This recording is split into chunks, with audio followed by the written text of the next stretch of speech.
This episode is brought to you by Lonewolf Paintball. They are an amazing online supplier and have been around since the beginning of the game as Michigan's premier paintball field and paintball supplier since 1987. They are rapidly expanding into the online retail space and supplying everything you need to be the best paintball player you can be. They have got it all. Head over to lonewolfpaintball.com and shop all of your favorite brands. And they also boast amazing customer service and will have this out to you with same-day shipping, which is amazing. It's always nice to know that your stuff is on its way immediately so you can start to use it that very next weekend of play. Check out their YouTube, Lone Wolf Paintball, and their Instagram @LoneWolfPB, and stay up to date with all of their deals and sales. Play the Game podcast is immensely honored to have them on board, and we cannot wait for you guys to check out lonewolfpaintball.com and become a part of their community. What's going on, PTG Nation? Thank you guys so much for tuning in for another episode of Play the Game podcast. This episode we have, we're just kind of doing a content creator Hall of Fame little run because we have Matt the Gym Rat following up Paintball Ruined My Life last week with Brad. And these have been really fun conversations because actually I feel like, we're on the other end of this content creation thing and still learning so much. And these individuals have been doing it for a long time. And Matt has absolutely crushed it. His YouTube channel is pretty massive. And yeah, we had a great conversation with Matt. So without further ado, we're going to hop in the show. That was an insane inside move by Marcelo Margot. Great communication. And the crowd starts chanting Harmon. Great shot by all the guys. So Tyler Harmon saved that game. He came out with 2 wins. Marcelo Margot was on fire.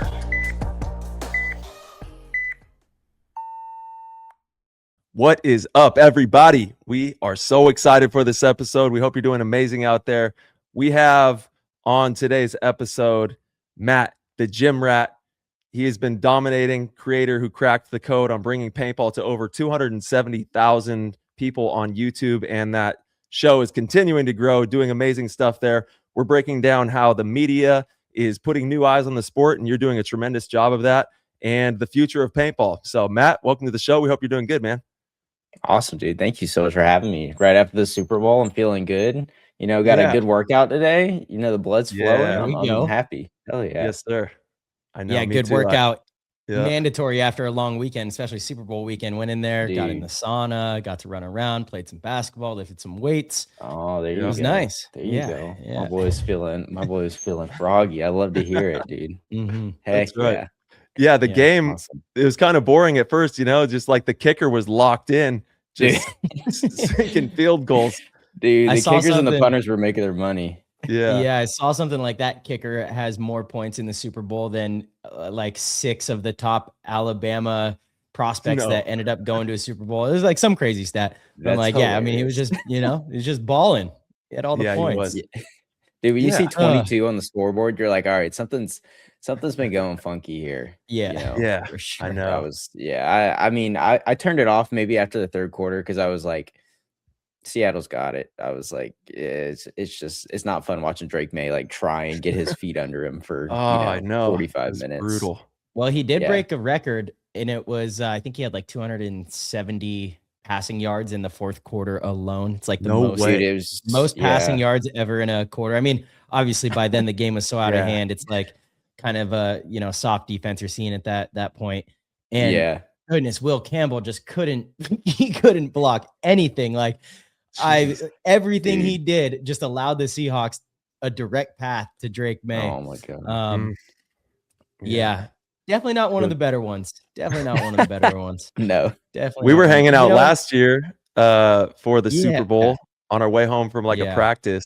And that one was pretty brutal. I know for you too, March, because obviously you love the Chiefs.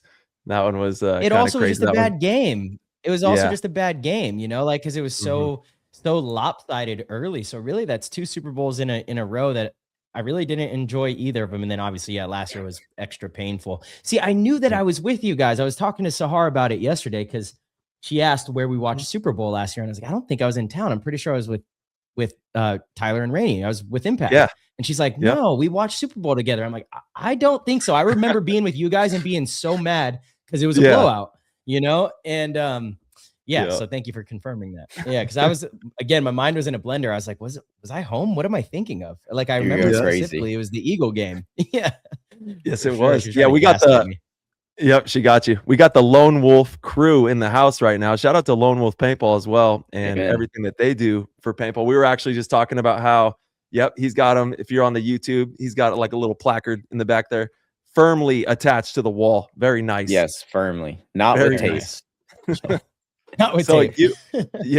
you live in we were just talking about, you live in North Carolina. Go on and stand Yeah. up. You know what I'm saying? And then you make the trip over to the Detroit area to hang out with the Lone Wolf crew pretty often. Yeah, I like going up there at least twice a year just to hang out with everyone, get some videos done, and just, really, get to hang out with Joe and Tony and Pizzo and Fitz and all them. Yeah, They shout got a out. good crew over there, dude. So, they're cool people and they love, paintball, and I love making paintball videos. So it's like a good mesh every time I go up there. So it's always fun driving the quote unquote 8 hours that I always tell Will, my videographer, 40 Media. I always tell him, I'm like, yeah, it's only 8 hours. And then it's like, we're 11 hours into the drive. And I'm like, well, I thought it was 8. So, but no, yeah, it's fun going up there. That, they're always good, and it feels like home now because, we were talking about it, but Pizzo's got his pizza shop. And so he's always like stuffing us full of pizza every time we go up there. It's ridiculous. Yo, that pizza is insanely good. We had it last time you went up there. Yeah. He's always testing stuff out with us too. And he's like, we did this one with beef tallow and we did this one with, margarine. So you can tell me the differences. And so we'll always be like trying different stuff for him to let him know. Oh, I love that. Well, and March is in the pizza business as well. Yeah. Dude, Yes, I'm telling indeed. you guys both, March, have some of the best pizza on the planet. Pizzo's pizza is out of this world. And they got like you said, a great, it's in the, where is that one located? His pizza shop at? Man, I don't know. I don't know the area. Detroit. It's 8 hours away. Yeah. That's what he says. Quote unquote. Yeah, the crew is dope. Fitz is behind the camera. He's the one that gets all of your favorite content, for the YouTube, for the Lone Wolf Paintball's YouTube. And then obviously Tony and Joe running around Pizzo. They're all having fun. And the entire company, the whole crew over there is just outstanding. It's truly an honor to work with them in the paintball industry. Yeah. Yep, they're the best. Shout out to Lone Wolf. Let's go. Where's our let's throw that Lone Wolf logo up here for a little bit. Oh, we can give him a little shred. Steve's gonna be upset. He's gonna say, "Oh, it's so hard with the reel now because we got a logo up in the right." Sorry, Steve. That's right. We got the Lone Wolf up here. It makes sense. It's a fitting episode. That's right. Yeah, they've been one of the longest show supporters. We're definitely greatly appreciative of it. We need to update our little page on the Lone Wolf website of the gear that we use and stuff. I think it's to update that. But if you guys want to head over to lonewolfpaintball.com and you can see the stuff that Tyler and myself use, and Matt, and maybe you have a page over there too, right? Yeah, I finally got one. I messed with Joe enough. I was like, hey, everybody else has got one. Let me get one. I think that's a cool concept. Like if somebody's is a fan of the game, they can just go and see, the different equipment that their favorite pros or even just players use. So yeah, I was about to say, and I've done a video on like everything now to this point, and I like told Joe, I was like, just put everything that I do a video on it in there. So basically, like, the whole store is on my page. If you go on Matt the Gym Rat's gear, it's just the whole store. How do you stay creative with making as much content as you do? For anybody that doesn't know, like we said, over 270,000 followers on YouTube, and you put out really great content. We actually just had Brad from Paintball Ruined My Life, who does amazing work as well, on last week. And it's a treat to have both of you on in consecutive weeks because you're both putting out some of the best content in the game right now. Dude, Brad's a baller. Brad, like, he is. Yeah. Dude, Brad's like fucking Steph Curry in 2015. Like, he doesn't miss. But like, he's been hot. It's fun, man. Like, it's like, I always tell people it's like like having a Lego set. And when I think of new videos, it's like looking at a new Lego set. So it's like, I got all these pieces and I get to put it together and be like, oh, look what I made, and just put it out to the world. So like being creative, I guess the best way to say like how I stay creative is just watching a bunch of YouTube. I get so many ideas. Like, I watch YouTube all day while I'm working. I edit all my videos. So I'm like sitting right here for like 12 hours most days, just like chopping away at videos, trying to get things, as like perfect as as I can, put them together, build my Lego set the best that I can. But I've got YouTube playing the whole time, so I'm like getting ideas. No art is ever like original. It's all derivative, is what somebody said, I think, or some like a really crappy way to put it. But I get inspiration from things, and so I'll watch something and like, oh, I could do that with paintball stuff. So I mean, I've been like slowly stacking up things that I can do for videos, and like this idea, that idea. I've got a list of probably like 100 different video ideas of like things I want to do. And like this year I'll sit down and be like, all right, I really want to do these videos, and, plan them out really well and then try and execute to the best of my ability. But basically it's just, watching a bunch of YouTube and getting ideas from there. Yeah. Damn, you said you have 100 in the pipeline? You got ideas ready. Yeah, they like there was this one I'm big into like self-help, so I'm always watching videos of like how to do things better. So like there was this one where they said like Ryan Trahan, which if you don't know, he's like one of the biggest YouTubers. I think he's got like 20 million subscribers on YouTube, but he said like every day at like the same time every day he would write down 25 video ideas. And so like he would do that every day. And so I did that for 4 days. Got 100. And then I was like, all right, I'm not making any of these videos. So I'm going to just like sit on the ones that I like really well and think them out. So, that's what I'm trying to do. It doesn't always turn out that way. Obviously, it's like some of the videos that I do every now and then are stinkers. But, there's always like, it's like fishing, right? Some days you'll throw your line out and you'll catch, a 6-pound bass. And then other days, brother, you're going to catch nothing. And you're going to go home and you're going to eat some beanie weenies and be happy. So that's right. What the hell are beanie weenies? But yeah, it's just like, some days you go home empty handed. So no, hold up. What's a beanie weenie? You don't know what a beanie weenie is? No. Oh Lord. It's a can of hot dogs, essentially. Yeah, that's that Midwest. That's that Midwest type shit. Man. Yeah, that's a Southern boy and becoming. Okay, so it's like hot dogs and beans. Is that what it is? Like hot dogs and beans? It was just basically saying like some days you just go home with nothing. And you gotta, I get it. You gotta scratch. I definitely get what you were implying. Yeah, eating the canned food. So have you been able to kind of decipher why some videos don't do well or don't, absolutely hit? Is it a timing thing of when it's released, or is it, certain phrases or catchphrases or, things like, is there certain colors that, have you been able to identify that? Cause I feel like with us, some stuff we're like, I don't know why that did so well, and other stuff we're like, I feel like this should have done well. And it just absolutely doesn't. Yeah, there's a science behind it. There's a science behind like grabbing people's attention, right? It's just like good marketing in general. Like there's a science behind making you want to do something.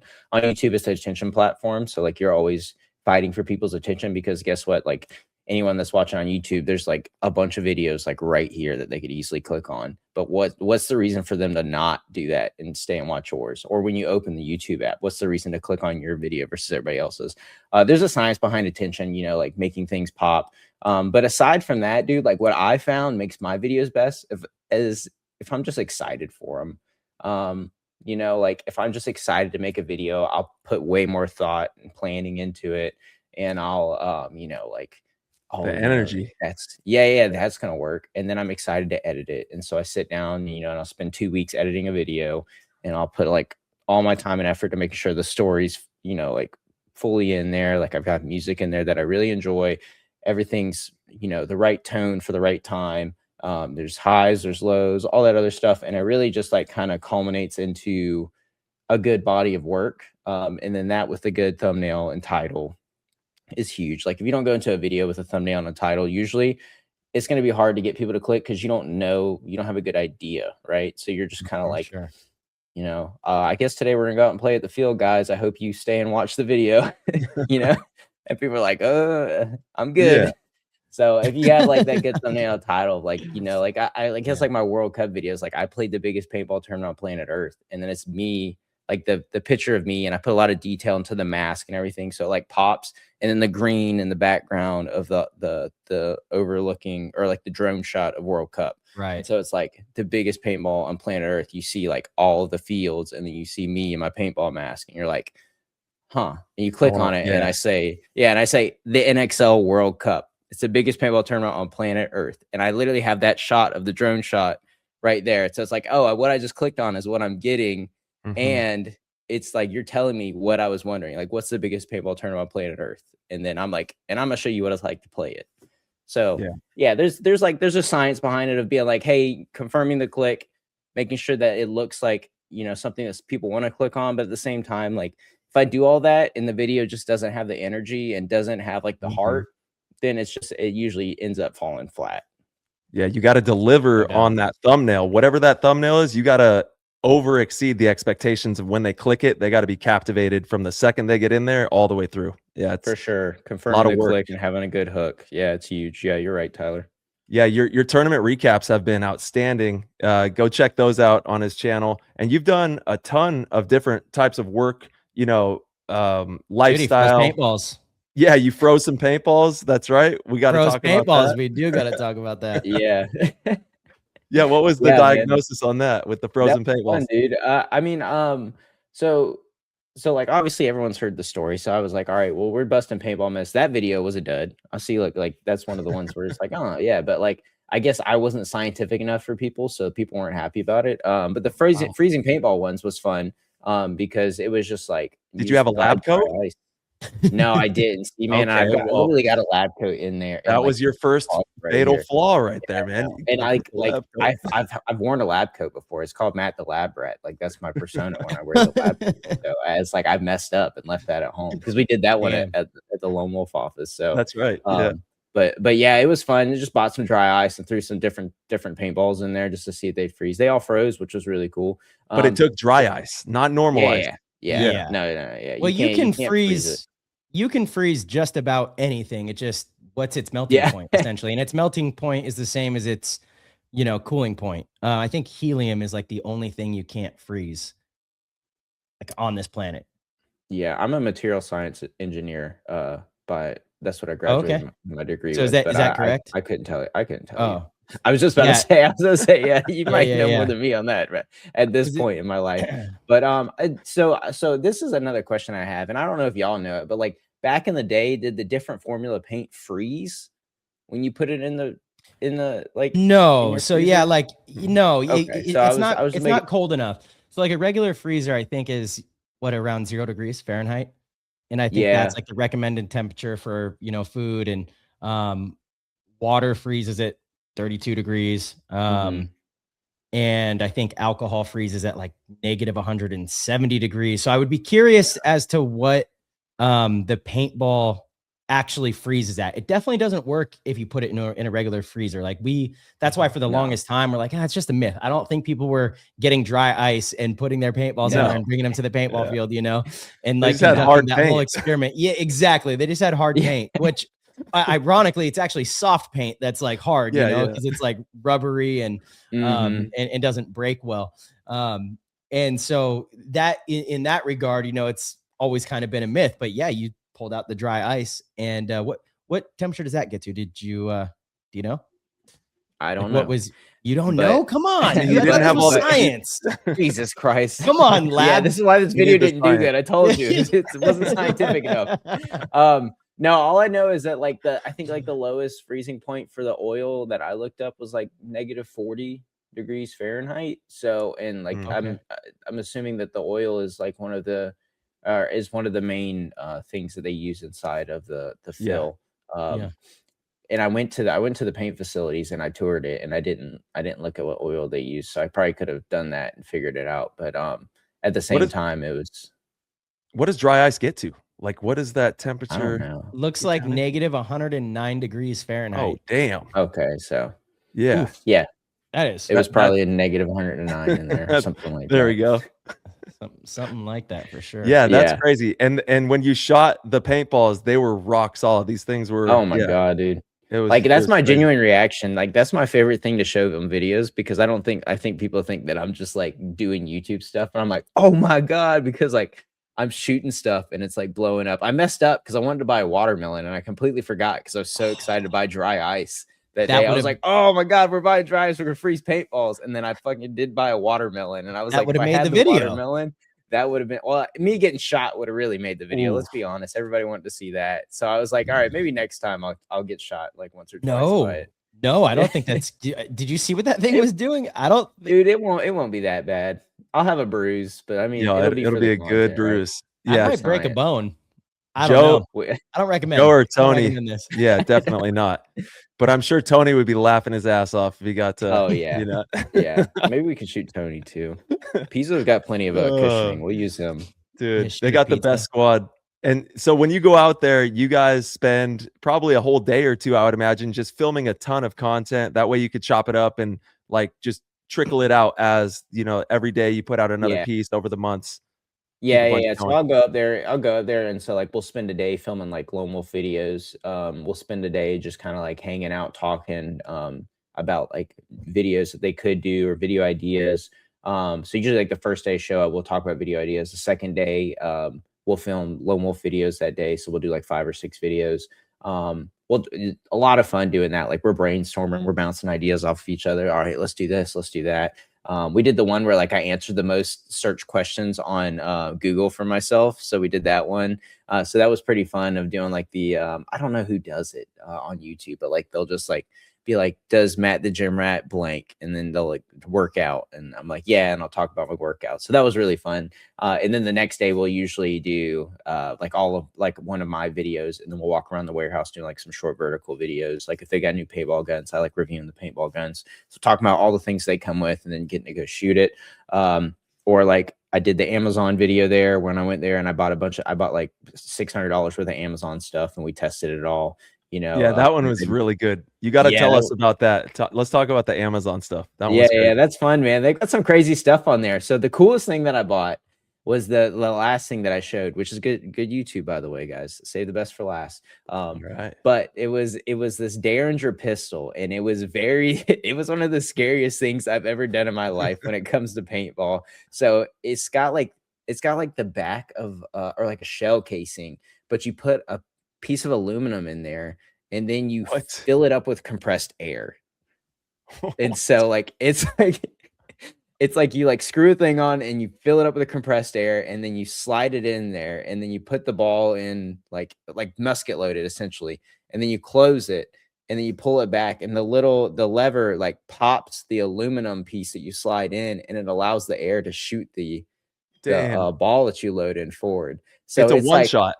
Yeah, it's a one shot and it comes with the little pieces of like aluminum or whatever it is so you can like load it up more. But like the whole time we're filling it up, Pizzo's like, Pizzo's been working on paintball guns since he was like, like in the womb. Like he came out working on paintball guns.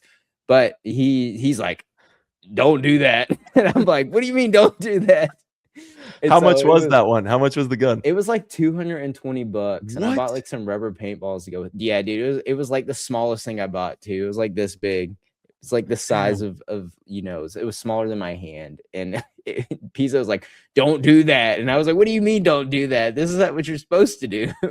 It worked, but I was like, we were all scared because I was like, we're putting 4,500 PSI in this little thing that's got a little piece of aluminum keeping it from blowing out. Yeah, it was a lot of fun. Then I made sure to show that in the video. I don't think many people made it to that part, but I made sure to show it in the video just to be like, Pizzo's like, and then Tony's like running out of the room, like, no, I'm not being in here whenever you do this. Yeah, shit, you never know. Things just pops off. That's your sidearm, Tyler. Dude, I know that's exactly what I was thinking. I was like, there it is, the one shot. That's all you need. It's 50 cal too. I want to go out. I should go out to the field one day and try to get elimination with it. I've got 2 shots. Nope. That would make for a decent video. Seems like I'd have to dunk on someone. What if I snap someone out across the field, shoot someone off break with it? Yeah. That'd be insane. Yeah. Or like you just put your main whip underneath the bunker and you're like, all right, I'm going sidearm, and then you just go on the attack. Yeah. Yeah, dude. Or what I'll do is I'll go in the snake and crawl all the way to their snake one and wait for the guy to get in there and then be like, all right, it's time to go. It's game time. That's a guaranteed elimination. That's guaranteed. Yeah. Just go to snake one off the break every single point. It guaranteed. You'll be fine. You'll be fine. Yeah. All right. You also did you had a bunch of hype stuff. You've been playing Hyperball as well, doing the big games, pretty much every facet of paintball that there is. You take a dive into it. You'll see once everybody, I mean, we obviously have a much smaller following on YouTube than you do, but everybody go over there, give him a sub and check out the type of content he's putting out there if you already haven't. And you can see the Hyperball big games. Talk about that kind of stuff, like playing those types of games, the difference between the airball, obviously a lot different, And then I also want to pick your brain on like the metrics of when you do a video with like gear or lifestyle or playing paintball, what's doing the best as well. Yeah. So I'll knock the first one out that you asked about the tournaments. I played 18 tournaments last year, which was a lot.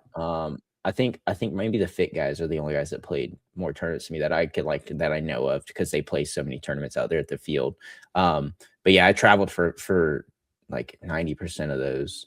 But yeah, it was a lot of fun playing all of them. I say, like, 10-man is obviously, in my opinion, like the most fun with your boys. Like the most recent video I posted, like it's genuinely like just like the most fun I have playing with people, because like it's low, low intensity. You only feel for 10 minutes just trying to like put the game together, and it's a lot of fun, especially when you do it with your friends.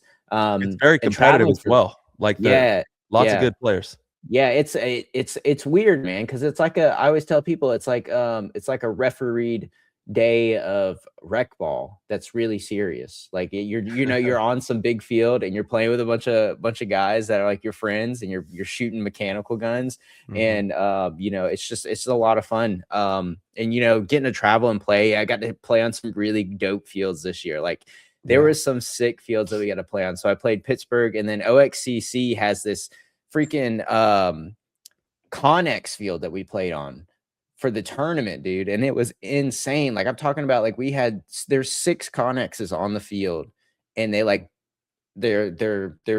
basically in like a oval shape kind of. And so like if you go into the snake and get into like the 50 Connex, like you don't have to ever worry about anybody shooting you from inside ever. Wait, how big are these things? How big is these are huge. The trucking trailers that are 18-wheeler haul, and like Connexes. There's 6 of them on the field, and then they've got a fort in the middle. And so like it's sick. It's like you're like, all right. I was like, all right, I'm the one on the snake side. I'm gonna just book it. And so you run, and you're just running behind a Connex for like half your run, and you just pop out, and you're seeing the paint fall, and I'm like, all right, the guy's shooting short. I'm good. Or I'll see it coming through, and I'm like, oh, this is gonna be close. And so I just like, I'm going through his lane because you shoot white paint, but it's like, it was so sick because you would never worry about anybody on the inside because there's this big Connex like blocking everybody out. And then like the footage was so dope because you could get so close to people. And then like, if you ran to their Connex on their side, the whole other side of the field couldn't see you. So you're just like, you're coming out of the corner, like, I don't know what's over here, dude, but I hope there's some people to shoot. And then like people in the middle are doing stuff. They've got like this fort in the middle. So you can go up in the middle and like creep around on their side and like do stuff without anyone really seeing you. It was incredible. And I'm really excited to go back there this year because that was super dope. That's outstanding. They do 3 or 4 in the series? Is it? They're doing 4 this year. Okay. I think it's California, Chicago, Pittsburgh, Maryland this year. Yeah, if I'm right. I'm skipping California, and then I'm gonna do Chicago, Pittsburgh, and Maryland. So people have been loving it. Those have been going off. Yeah, dude, that's fun. And then I played 7-man this year. I played 7-man for the first time at Fit, and that was mechanical 7-man. That was a lot of fun. I found out that like playing aggressive on like 7-man with mechanical was like the way to go. Bigger fields. Fields. Yep. Yeah, bigger fields, so I could take more bites. I'm a big risk taker, so I like just running really far and seeing how far I can go. It's a good time. It's a good time, dude. And then I got to play an uncapped 7-man tournament with a DM3. And yeah, dude. People are like, that's so heavy. And I was like, I guess I work out enough. It doesn't bother me. Well, hold on. Was it the old school, like original Matrix? Yeah. So not the die one. No, hold on. It was an Iron Man one. It said Iron Man on it. Okay, so like the original Matrix. Damn. And then Die bought Matrix, and the first Die version they made was the DM4. And that was like the iconic new smaller gun, but you look at it now and it's massive. That's what's funny. Yeah. But back then when it came out, it was like this tiny, streamlined kind of thing. You guys, do you remember they had like a squid version of the of the Matrix? Yeah. That was one of the first ones. Isn't that what it was called? It was the tequila they had the tequila sunrise, and I think oh gosh, was it? They had the tequila, and I think they even did one with the squid on there, like with all the Yeah, vibrant yeah, yeah. No, colors. they did for Yeah, sure. But I think that the was one of the tequila, first ones. yeah. Yeah. I don't know why I want to say that the tequila sunrise and the squid were like the same thing, Mm. but maybe not. But I totally know what you're talking about. Yeah, those were I like the super badass ones. I remember watching Rich Telford because I was in Modesto at Extreme Paintball, and he was obviously with the Los Angeles Ironman. They're building this Matrix gun. So he would always have the prototypes and all the early versions of all these things. And that's crazy. You got to fire that thing up in the modern day and go rip around with it. Dude, it was sick. I was like, I'm not gonna make a video on it, and then I really regretted not making a video on it because it was so much fun. Like that day, I cooked too. Like there was several times when I had like 4 or 5 kills, and I was like, this is like this would have been a really good video of like I played with illegal paintball guns or something like that, because like we're using like semi uncapped, which is like something that like usually you don't get to do in tournaments. And I thought I was kind of scared because I started playing in 2018, so I was like, whoa, we're shooting how fast? But luckily I was shooting everybody, so I didn't really have to worry about like getting shot too much with it. But there was definitely some times, there was definitely some times when I would like get on their side of the field and someone started shooting at me and my bunker was like, and I was like, ooh, this is somebody shooting really fast at me. Halos, you got to have the halos to keep up. Exactly. That's what I had a Halo too. Yeah, but it was a lot of fun, and we won that tournament, which was cool. It was just a local tournament. I think we had like 7 or 8 teams out there.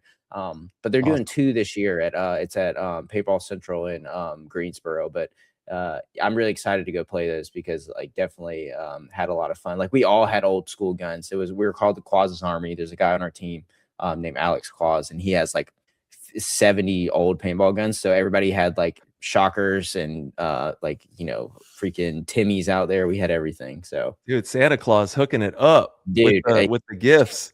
He came in. They had them in briefcases. He came in with like 14 briefcases. That's amazing. Yeah. So how many tournament series are you playing each season? And you're essentially just having the best time of your life, man. You're getting to rip around, go play all these tournament series, filming content, uploading the content. And is this your full-time thing that you do? Like, yeah.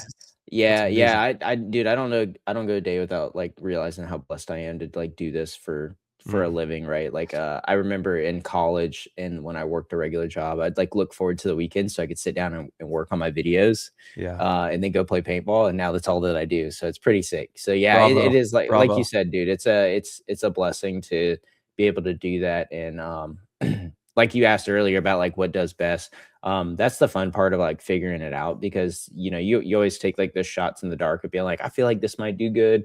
But then there's things that like do well, like all the tournament and XL tournament videos do good. So like going and playing those is always like big on my list. This year I want to go play Europe. I've been trying to find a semi-pro team to play with, but I haven't. Oh, let's get you dialed in. We'll get you laced up right now. Hello, European semi-pro world. Let them know. Matt wants to go out there. Play. Yeah. But no, I want to go this year. I feel like that's a big step of being like getting out of the country. I've played the NXL events for so long. And you're a baller too. Don't sleep on Matt. The dude can play some paintball and would be an asset. Yeah, he would help the squad. Make sure you guys get some dubs too. Yeah. But yeah, I really want to go over to Europe and play this year. I want to do the England and the France tournaments. So like that's the next step. Why not the Prague one? That's the best one out of all 3 of those. Yeah. My best friend's getting married that weekend, who's also my videographer. So okay. Yeah, double-edged sword there. Yeah, that makes sense. Next year. But yeah. So I'm excited to go out there. I would love to travel some more. I kind of want to get out to Canada this year, which is obviously not very far for me to go up there and play in like the OPLs. And then, next year I've got some lofty goals. I just saw Joe went to Japan and played. Yeah. And I was already brainstorming that. Like I was on Google Maps, like mapping out where to go to like play. And I was like, all right, well, if he's going out there, I was like, I guess it's not too far for another like American guy to go out video. There. That one would crush. Yeah. What's paintball like in Japan? That'd be so sick of a video to do. We've actually talked about this on the show. I can't remember when, but there are still so many countries in the world where paintball is kind of gatekept a little bit. There's certain laws that are in place to where they can't even really play paintball. And I think that if we have more exposure and just show the good times, the good energy, the community, what it does for people's lives, hopefully someday we can start to break down those barriers and get the game into a bunch of more countries. And I would imagine a video like that, you going over there having some fun, showing the love of the game would definitely help with that. Yeah, dude, it's dope. I watched a lot of airsoft videos of like people going over there and doing it. And then we played that airsoft tournament this past year. And it was really cool to hear about like how that all works over there, like in the European countries. Yeah. And even Australia, they just like changed some laws to where it's way different over there now. I think that Really? before March, you've Yeah. heard this, right? Yeah. Well, yeah, that was a long time ago. They did that in like 2018 almost. And a lot of it was because of Mike Wybrew, the owner of the league and the field out there. He's done a tremendous job for paintball as a whole. Yeah, he made it to where they're no longer classified as a firearm. Before, it was a really big pain in the ass. You had to get like a permit, and your paintball marker was classified as an actual firearm. So you had to have a permit, and the gun had to stay stored at the field. So flying into the country with your stuff was a pain in the butt. And then if you wanted to have your own paintball marker in Australia, you had to go through the process of like basically like owning a real gun. And they've relaxed those laws quite a bit. You still need a permit, but it's not as hard at all. It's like a little paperwork that you fill out, and then you can, travel with your paintball marker, and it's no problem. So yeah, I mean, stuff like that makes a huge difference, because the more barriers, for entry, then obviously, the harder it is for people. They just, you say, I'll do something else. Yeah, I was about to say like Australia is another bucket list one. So I think y'all might know Pete, Paintball Pete, the Australian, the guy who used to run the league over there in Australia, but he owns Palmetto over here now. So he he wanted me to tell y'all hi if I ever talked to y'all, but he was saying that he was saying that if I ever need to go up there to let him know, because he used to be the president over there for president of paintball in Australia. Yeah, so he's been running it. Me know. Yeah. Sure. So yeah, he's awesome. So I really appreciate him. But yeah, Australia is a bucket list for me. South Africa is another one, and then Japan and Thailand and all those other places that are on the other side of the world. And in order to obviously attack these lofty goals, you got to save up some money, and that's why it's so important. The community shows out, watch the video, like, subscribe, do all the things, share it, and help our guy get to these new destinations and have some fun. Yeah, amen. Same right now. If you're watching on YouTube, make sure to like the video, please. Yeah, man, it goes a long way. Really does. Yeah, and like you said, people like the least that like helps us and helps y'all obviously is like just watching it. It means the world to me that somebody takes the time out of their day to watch something that I made, and like that's just so awesome that hopefully I can bring a smile to whoever watches that. Or at least make them feel something. So, it's just cool that I get to do this. Yeah, that's the goal too, right? You want to, make people get hyped and want to go out there and play. Yeah, for sure. And these videos are actually what Tyler and I have talked about for a long time. The travel videos geared around paintball. Like, I'm so bummed that, before COVID, we were gone all the time. I was gone every single weekend. It was Australia 4 times a year, Europe 4 times a year, South America a couple times a year, Southeast Asia, like literally all over the place every weekend. And if we were like, if we had a camera crew or someone kind of following those adventures, of the like 10 or 15 pros that were doing that consistently because it was a full-time job, I think that would have been really captivating to, the masses. That's something that you can sell to Netflix, and people are like, wait, what? You get to live what kind of lifestyle because of paintball? This is crazy. That was always the thing that people were most excited about. Anytime I meet somebody on an airplane or, through traveling, and I tell them I'm in that area because of paintball, and then we start talking about it, they're just fascinated with that part of it, And so it's like, that tells me everything I need to know. Like, we need to showcase that a whole lot more, Yeah. Y'all were definitely like up there as far as like the ones who got to do the things that like I like looked up to, like Ronnie would post his videos, and I'm like, man, maybe one day I can do that. I'm really excited. Maybe one day I could get there. And so now I feel like I'm pretty much there, but it's just like financial things and timing and everything like that. Like I want to coordinate and having the contacts over there, not just going out over there on a whim. But like having all of that stuff in order. And like, once you get all that down, then it's like, dude, then it's like a piece of cake, right? You're like, all right, dude, like when am I coming over next? Right. It's like going over your grandma's house at that point. But yeah, it's like, it's one of those things that everybody wants to do. And so in my mind, everybody wants to do it, right? So people are going to want to see it. And like, that's genuinely like, I would love to show that, because like I got to go to the Netherlands and play that airsoft tournament, and that was really cool, showing people like the side of airsoft, and doing that, and like playing the biggest airsoft tournament and showing that, and also showing like, oh, what are we doing around there? Which, by the way, it's we flew into Amsterdam. I was the farthest thing away from Amsterdam and Netherlands that you could have been. Like, we were 2.5 hours away from Amsterdam. No, And it was like we would wake up at 8 o'clock in the morning to go to the field, and everything opens in Europe, at least in the Netherlands, at like 10 a.m. So like we miss everything. And then we get done at 7 p.m. and everything closes in the Netherlands at 6 p.m. So I was like, we didn't get to do anything the whole entire time. I was like, we just played airsoft.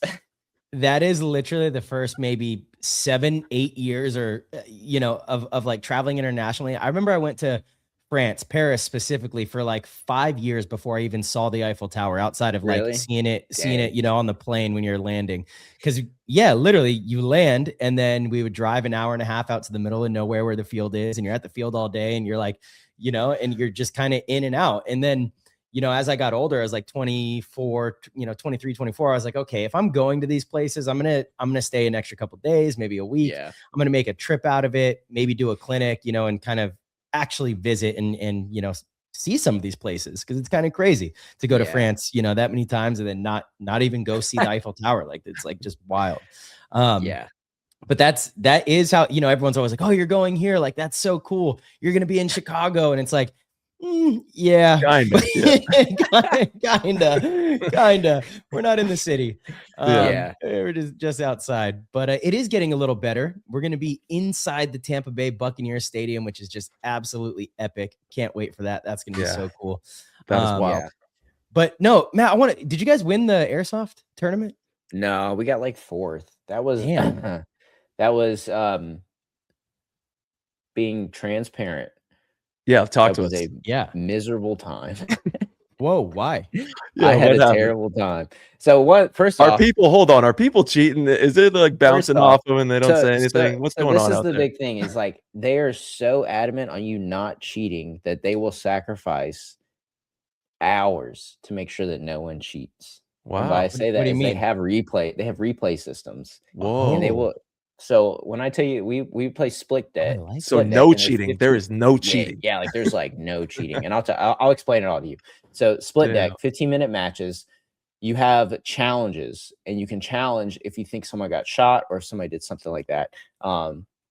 So if you get a penalty, it's not assessed on the field, it's assessed after the fact, and they review it if you get a penalty. So they sit down and they review it, and they go through and they replay. Oh, they got time, huh? They got time on their hands. When I tell you 25 minutes for one replay, and there was probably like 6 or 7 in each match, and it's split deck. So like, it was like minimum 5 minutes per replay, and you've got 6 or 7, like it felt like 6 or 7 per match. And they're split deck. So you're talking about like 14 like replays. So they would do all that, and then you would sit there and wait for them to replay. And then if they said, hey, yeah, you got shot, and then you kept playing or you did something. So the one penalty was you would start down 1 body for the next point. The next penalty was you would start down 2 bodies for 3 points. And then the next up penalty was you start down 2 bodies for 6 points. And then it's not like a tier system of penalties. It's all for cheating. It's all for the same stuff. It's not like some cheats are worse than others. Like, can you go straight to a level 3 penalty? No, it is. So yeah, like if you get shot in the head and you keep playing, that's like a level 3 penalty. So you start down 3. Start down, it's either 2 or 3 bodies for 6 points. It's wild. So like, so like, I can't tell you how many times like the USA team started with 3 people on the field. Like over half the tournament, we started with 3 players on the field, and there were some points where we started with 1 player. Who was on your team?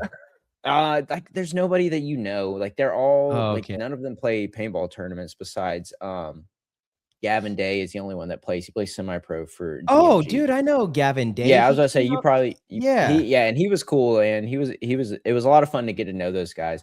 But he'll tell you the same thing, man. It's just like I was like hot because I was like, all right, dude, I'm shitting on these kids. Hell yeah. And then VAR check, and it's like, which is virtually assisted ref, and you're like, all right. And then 20 minutes later, they're like, okay, It's not a Yeah. Do they at penalty. least And you're show like, you? cool. Do they at least No, show no, you? no, they don't show you either. So you're just sitting around. And so 20 minutes later, like, all right, it's not a penalty. And they're like, but the other team has to play before you go out. And then they would play and they'd be like, oh, VAR check on that one too. So you sit there and wait for another 10 wow. minutes. Oh, And then it's that 40 kinda minutes sucks. before you've played your next point. And I was just like, dude, me and Will, which I'll mention him a lot of times, 40 Media. He's the guy who films all of my videos. Yeah, 40. Like, he's literally my Yep. best friend. We went to college together, all that stuff. But we were sitting there and he'd look up at me because you can spectate, because like if Yeah. you're high enough up and you wear eye protection, it's like you might get hit. But like, I never got hit out there in the 4 days I was there. And he'd look up at me and I'd look down at him and I'd shake my head and he'd be like, You got to do So, some push-ups or something, you know? You got to yeah, run dude, around. like I would get cold, man. It was a lot of fun when it's going, but it was just like there was so much stuff that would slow it down, and it was just like Mhm. I mean, we had 2 matches and we were there for 11 hours or 10 hours, and I'm like, it's just, Wow. yeah, it was just a lot. Now the people that I met for the USA team were really cool. And the guy cares a lot. He puts a lot of time into like the format of the tournament. So I don't want to like completely trash on everything, because there is a lot of thought and time put into it. And he wants it to be like the most respectable league and like the most strict. And like the format was fun. Like you had a flag carrier and you'd be on offense or defense, and you would have to like run. And like if you shot everybody, they could hit a towel, and you would have like 3 seconds to get the flag as far down the field. So it made for some really like cool times. And it would be like, okay, it's okay to get shot. Yeah, can But you at the same time, recap that format, like what the exact format was? Yeah. So you have like offense and defense. Offense has a flag, so it's like somebody's a flag carrier. Essentially, in the first 30 seconds, you can't throw a towel, but if everyone gets shot on your team, you can throw a towel, and you have 3 seconds to either run the flag as far as you can up the field, or if you're on defense, to try and snatch the flag from the other team. So like the whole idea was like organized attacks. If you get 3 kills, it's like people start moving, and then your flag carrier kind of follows them, and they have zones on the other team's side of the field. So there's like a big zone when you first get in, that's 1 point. Thank you all from the bottom of our hearts for the tremendous support with the PTG show. If you are enjoying these episodes and want to help with the progress and development of this program and connect with like-minded, hungry paintball players, then head on over to ptgpodcast.com, click the orange Patreon link, and become a member of the PTG World Discord chat room. And now back to the show. 2 points is a smaller zone, and then 3 points is the last zone, and you get 7 points, I believe, if you hit the box, which is the start box on the wall, and they have it padded so people can just full sprint into it and dive. Yeah. And then if you do hit the box, you get an extra point with an extra 2 points, and it's a 30-second 1v1. So the person who is carrying the flag gets to do it like a 30-second 1v1, and if they win it, they get an extra 2 points, and then the flag changes possessions. And you have 3 tries to score, and the points go down each try. So like you get, I think it was like 10, 8, 6 for like the tries. So it's basically like American football. If you like compress it all down, where you have tries and you would get points and you get an extra point, and then if you don't get it, you give it to the other team, and the other team can kind of steal it back. You did a video on this whole thing too? It's on your channel as well? Yeah, dude, I think it was my best video last year. It's like almost at 500,000 views. So okay, there we go. Yeah, it's like a 32-minute long video. So you can go see me play Airsoft as someone who's never played Airsoft before, and then also try Dutch McDonald's. There we go. How come? I was just saying, like, that's just another thing you could do. Yeah, just try some McDonald's. Yeah, try some out there. For the metrics on this stuff, what have you found does the best? Because you do the gear breakdown. You have like these videos where you dive into the gear, obviously lifestyle stuff, playing different tournaments. You did the Airsoft. Oh, in your opinion, what has been the most captivating for people, where people just lose their mind? And then like we see random things go crazy in the comments, the spilling of the paint, or I don't know, just we had a video with we had Ronnie on recently, and we were talking about Verb's video. Me and Ronnie are literally just playing a game, and we're just communicating, and he's just shooting. And the video, I did astronomical numbers. I forget the amount, but it was like hundreds of millions or something. It's crazy. Yeah. When I first like cracked the code on TikTok, it was just fingers. Like you just had to show somebody's fingers and spilling paint. But we've evolved past that. Like in my opinion, the best thing the things that do the best on short form is just personality. There's a guy called Big Stubs on YouTube, and like all of his shorts do incredible. Yeah. Like his do like millions and millions. I think he has one with like almost 100 million views. And Is it's he the one literally that's just always like big back, big back? Who's that? They do some I don't comedy. There's some you're comedy talking ones, about dude. I don't know the guy. He's hilarious, dude. Yeah, he's Where got the 360 cam all the time. He's yeah, like, I started yeah. shooting at this fool. He's like, day 67 of doing white people stuff out here Yeah, playing he's paintball. so funny, dude. And yeah, he's funny. He's But the this guy best. named Big Stub, he's just a normal kid from New York. But like he just it was a video of him like shooting at somebody's foot and be like he almost hit him. But like that just does And it good as goes having crazy, yeah. personality, dude. It's so like Mhm. that's why a big reason why I wear a mask cam now is because like you just get the real person, right? And so like Yeah. that's the big reason. Because before when I play tournaments, I'd be like, I'll wear a barrel cam, but like I don't want to have a bunch of cameras on. But now I'm Mhm. like, all right, well, I mean, it's my job. I'm gonna wear a barrel cam and a mask cam, so I get the best of everything. But Mhm. yeah, like personality is the best in short form. When it comes to long form, like my tournament, the NXL tournaments do the best, which is why I said I want to travel more and play some more tournaments outside of the league. And then it's just challenge videos, just making things like a video game, right? Of being like this versus that, or like going. I guess the NXL events are like quest, Mhm. and then the challenge videos are like like the challenges that you have in video games, and it's just fun to see somebody have stakes in something, right? So it's fun that I mean, I guess that's why betting is so crazy now. But it's like it's fun to have stakes in something. It's fun to Mhm. have something invested. Totally. So when I'm like, hey man, I'm doing $100 versus $2,000 paintball guns. And if I don't get an elimination with all of these paintball guns, I have to run the gauntlet. And it's like, all right, well, now there's stakes. Or like the NXL tournaments. It's like the stakes are you lose the tournament and you go home. And I guess you could even add more of like, hey, we're paying thousands of dollars to come play this thing. We've been practicing, and it's like it sucks to lose when you put all of that time and money into it. So like Yeah. those are the stakes. So like in reality, like having something that's worth watching, because it's worth seeing if there's a payoff at the end. That's what really does well. Is the things that just have good stakes in them. Mm-hmm.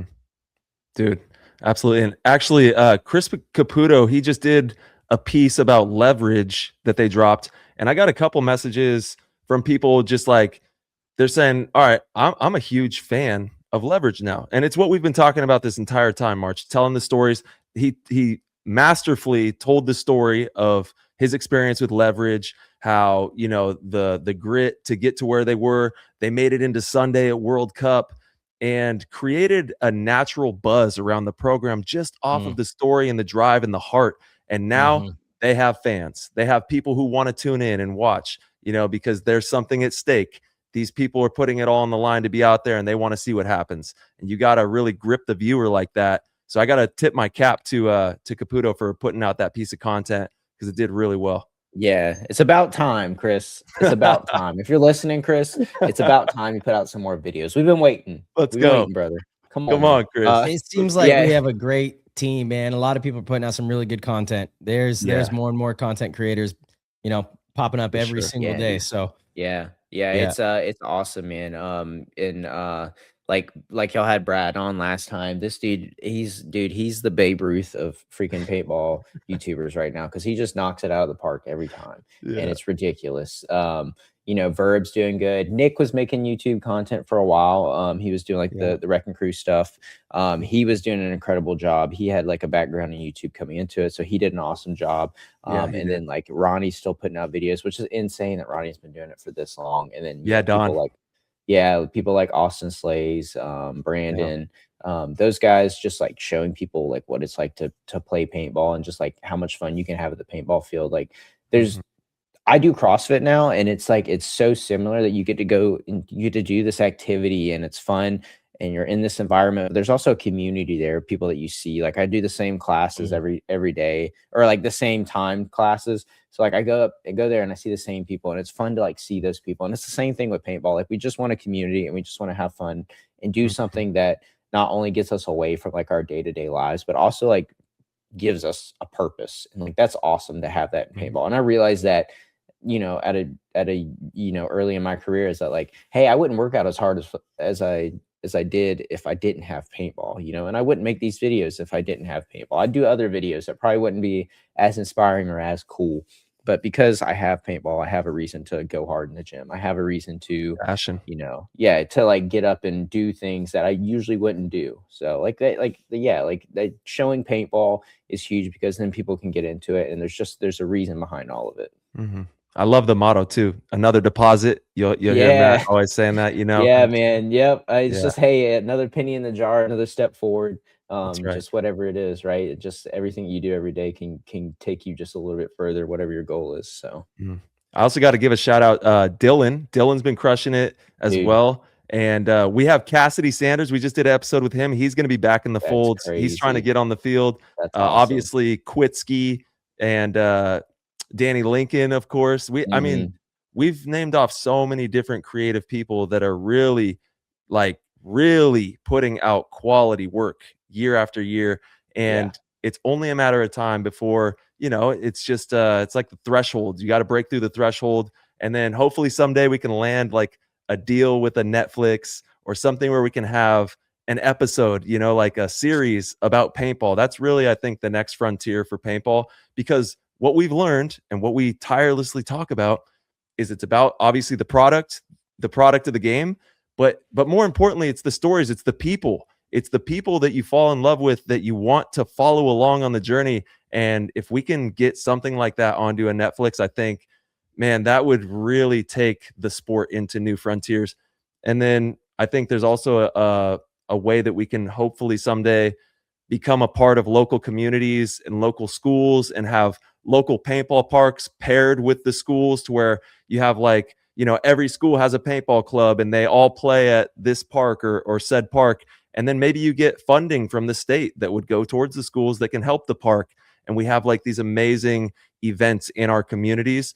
But between Netflix and building the community, we have still a lot of work to do, but a bright future, I think, for the game. We keep doing the right things and just showcasing it. Yeah, no, absolutely. Matt, what are your long-term goals with, you got to be careful with that one. What are your long-term goals with paintball? You know, as far as like, you know, what, you trying to turn pro? Trying to turn pro. Wow. I would love to. I think I had the opportunity to do it this year. But I kind of,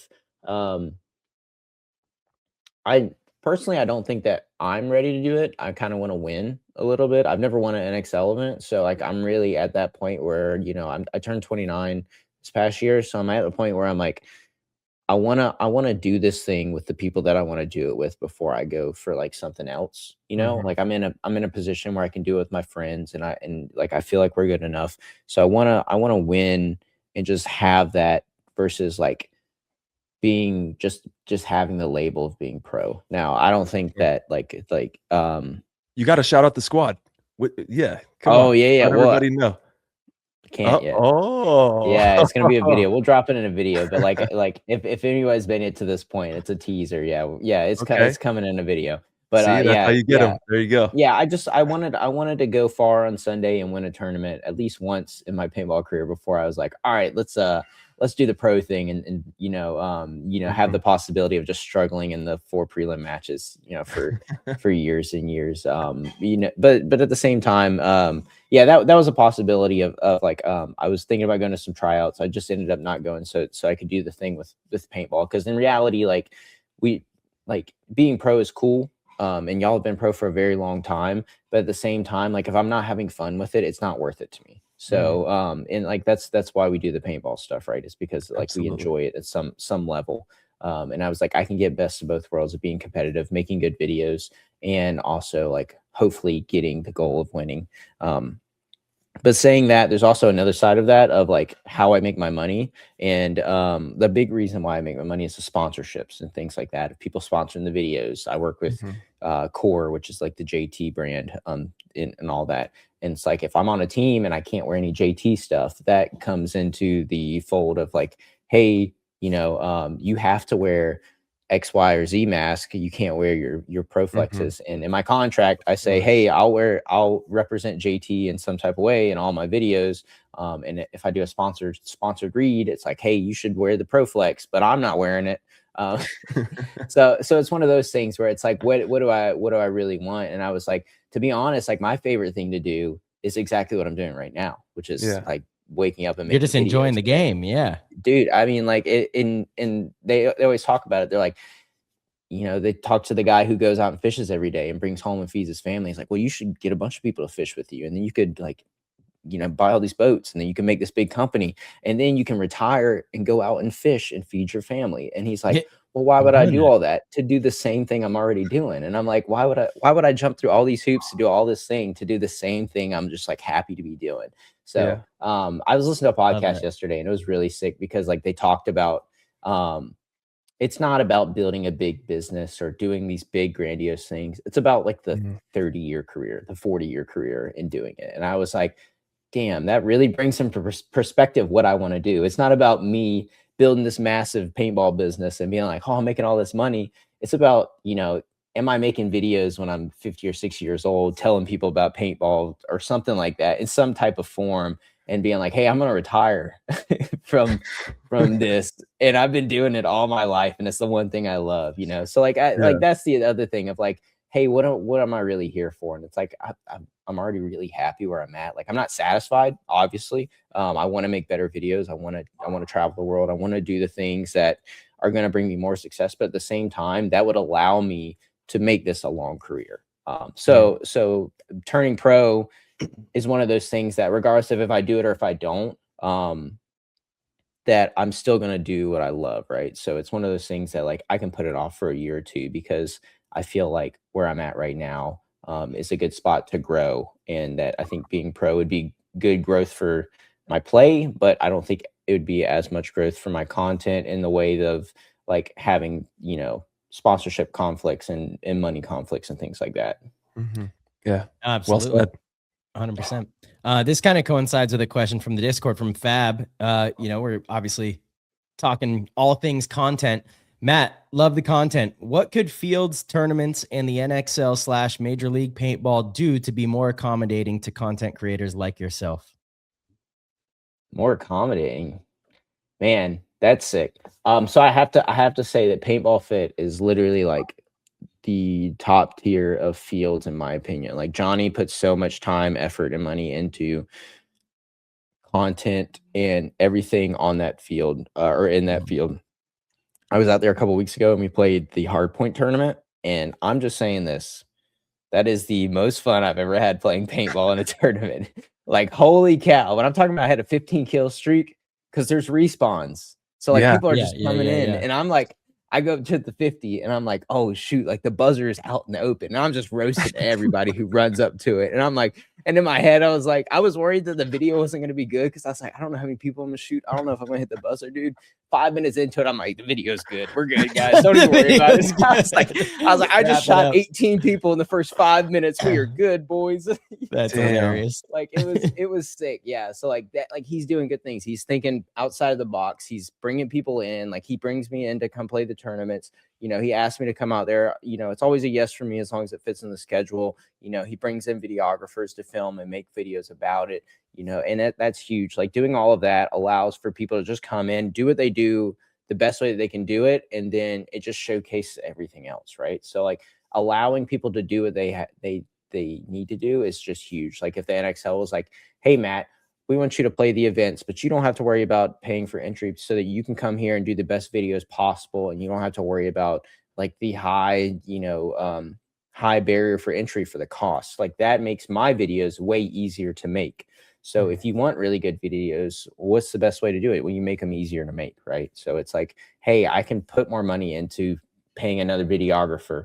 I can put more money into, having things there that I need there, or like, oh, I need a drone so I can get drone shots. Well, now I don't have to pay the entry for the NXL, so I can go buy a drone, to get the drone shots. It's just things like that. So it's really just allowing people to come in and make the best possible content the easiest way possible. And unfortunately, a lot of times that is money, but that's just the path of least resistance, is saying like, hey, taking out that part that you have to worry about your travel, or you have to worry about doing this, that, or the other. So yeah, they've created the blueprint over there. The what they're doing at that field at Paintball Fit, they are doing amazing stuff. Dude, And that hard point game, it seems rowdy, seems crazy. dude, it's fun. I can't wait to make the video on it. That's the next video I'm gonna be working on. So that'll be out in like 2 weeks. All right, stay tuned. But yeah, it's I was so worried about like, oh, I'm not gonna do this, I'm not gonna do that. And I got out there and like it basically, since you can respawn, it eliminates the fear of getting shot. Yeah, tell the people like the whole deal. What's going on? Yeah. So it's 5-on-5. It's 5-on-5, guys. If you're shot, you're out. No, it's like I'm in a video. But when you get shot, you run to the corner of the field, basically like the entrance, and they have like a brick there. You tap the brick, and there's a ref that's sitting there, and they have the shark tank behind the shark start box, which is like the pit. You know, there's a pit behind the start box if you've ever been to fit. So it's an enclosed pit.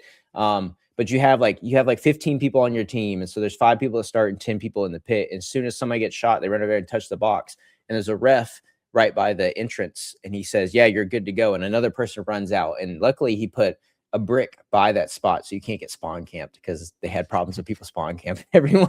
Just like you'd run out of the box and just get blasted. So they put a brick there. So you run out, and then you're just like, it's sideline coaching too. So your whole team's like, you need to go right, or like you need to go left, or we need the buzzer. And there's a buzzer in the middle. So there's a buzzer not in the middle of the field, but kind of like in the middle of your side of the field. And so basically there's 2 buzzers. Yeah. So there's a buzzer on their side, a buzzer on your side. And then when you hit the buzzer, your team starts accumulating time until the other team hits their buzzer. And once they do that, they start accumulating time and you stop. And basically the whole goal is to get as much time as possible. And so how they do that, to figure that out too, which was really cool, is they have lights over the top of each of the start boxes. And so if you're on the red side and you hit the buzzer, the light's red. But if you look up and the light's green, that means that they have the buzzer and you have to go hit it. But you can't go past the 50s. So you go up to the 50, but you can't go past it. You can't wrap it or anything. You can bunker somebody out, but you're eliminated. You're also eliminated if you hit the buzzer. But you just, it's 15-minute halves, 30 minutes a match. Hit the buzzer. The goal is to just have your buzzer hit more than the other team. But you just respawn. So as soon as you get shot, you just run out and you run to the corner of the field and you hit the box. And if you got enough air and paint, you get back in the shark tank and back in the queue to spawn in. And if you don't, you go reload. And I mean, like, and it's mechanical too. So it's not like everybody's shooting, 10.5 balls a second. But are they ripping how they rip the mechanical and get the double finger going? Yeah, but like, so mechanical, if you want to rip it, you really got to think about it unless you've been playing for a long time. So it's like a lot of times you're just like click, click, click, click, click, click, click, and it's so much fun because you're not worried about getting shot and nobody's upset if you get shot, which are the 2 big things in paintball. Like, hey, don't get shot. And if you get shot, everybody hates you. So it's like, those 2 things don't matter. So like the whole, like, I'm gunfighting everybody. I'm like in the brick, just like standing over top. I'm reading people's paint. I'm like, all right, I'm gonna get his paint high and then I'm gonna go low and hit the buzzer. So I'm like shooting up high and, like we're shooting like yellow and pink paint. So I see it all coming. I'm like, God, a nerd. And I go low and I go hit the buzzer and I'm like, yeah. This is high IQ plays right here, because we do that in the pros too. We draw their attention to certain areas and use it against them. Absolutely. Yeah, manipulate the paint. And so like it's fun, man. I'm like, I'm not worried about losing gunfights. I'm not worried about getting bunkered. I'm like, I'm going to the 50 and I'm just gonna shoot as many people as I can. And so like, and it's cool because like I'd come off and the kids would be like, "You're carrying us, Matt." And I'm like, heck yeah. I'm like, yeah. So, and it's fun because you spawn in and they're like, go left, go right. They're like, they're going for the buzzer. And they're like, we need the buzzer. And like, I mean, we had Chris out there, and Chris was out there playing with a freaking what is it? A slingshot. And he was like, saw that actually. Yeah. And so he told me, he's like, I was thinking too much when I had my gun. It's like when I had the slingshot, I just had to hit the buzzer. And I was like, that's smart. I was like, that's so smart. They're like, you just had one job out there. It was to go hit the buzzer. And so it was a lot of fun, dude. Like they did a really good job with that one. Like Johnny called me after and he's like, what should we do different? And I was like, nothing, dude. I was like, I'm coming out for the next one. I'll be there. So I think I'm going to they have a Walmart near there that has like loaded with paintball stuff. And I was like, that's a perfect tournament for you to play with all Walmart gear. So I'm going to go buy like, that's an interesting video idea. Yeah, I'm gonna go Tippmann 98 out there with like a gravity fed loader and a 3,000 tank. Just ching, ching, ching, ching. Get them. Pretty lucky to get a Tippmann 98 at Walmart. Dude, I mean, there's a couple. You can go online and like look at the stores and filter them out. That's what I've been doing. So nice. I also love the idea of the semi-auto. The mechanical. I think that even if we did something with mechanical in the pros, I think that would be a pretty interesting twist on the game. It would change the game a lot. Be crazy. It would change the game a lot. I don't like mechanical, but I do like semi-auto. If you could just make sure that I people can didn't shoot. have cheater I can boards. shoot way too fast in semi-auto though. I can shoot like 18 to 20. But dude, that's exactly correct. I mean, it should be a skill. Like these are, how fast you can shoot. But I think Should you be a can get the skill. same kind of thing with the mechanical, and it just wouldn't be as fast because you can still get it ripping with the mechanical Yeah. too with these new triggers. Yeah, But dude. And you're just going away from tech and I know let it's the going the piezo toucher. Yeah, it goes the is. opposite For like directions. 30 minutes and it'll shoot incredible. No, so that's what I tell everybody at the 10 man. So I'm like, because I've thought this out. I tell everybody like how 10 mans work. 1 point for everybody alive, 2 points for elimination, 30 or 20 points for pulling the flag, 50 points for hanging it. It's mechanical, which means that it's a single trigger frame and you get 1 shot for every trigger pull. And that makes shooting fast a skill, and accuracy is rewarded. That's what I tell everyone. So it's one of those things where it's like, exactly. And I got that from you, Marcelo, and you, Tyler, talking about like how like back in the day, because I listened to y'all a lot when I first started, when y'all first started. Yeah, man.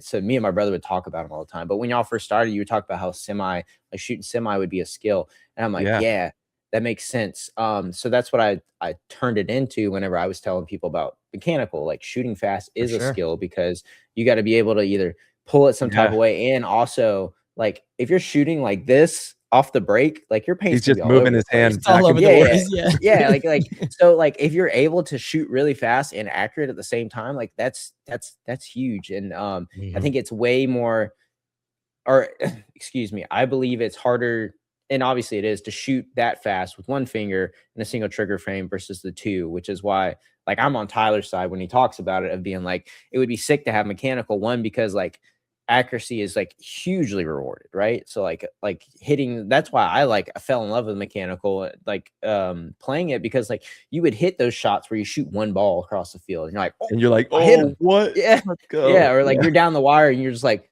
click click, and you come out and you're like, oh shoot, I got the guy.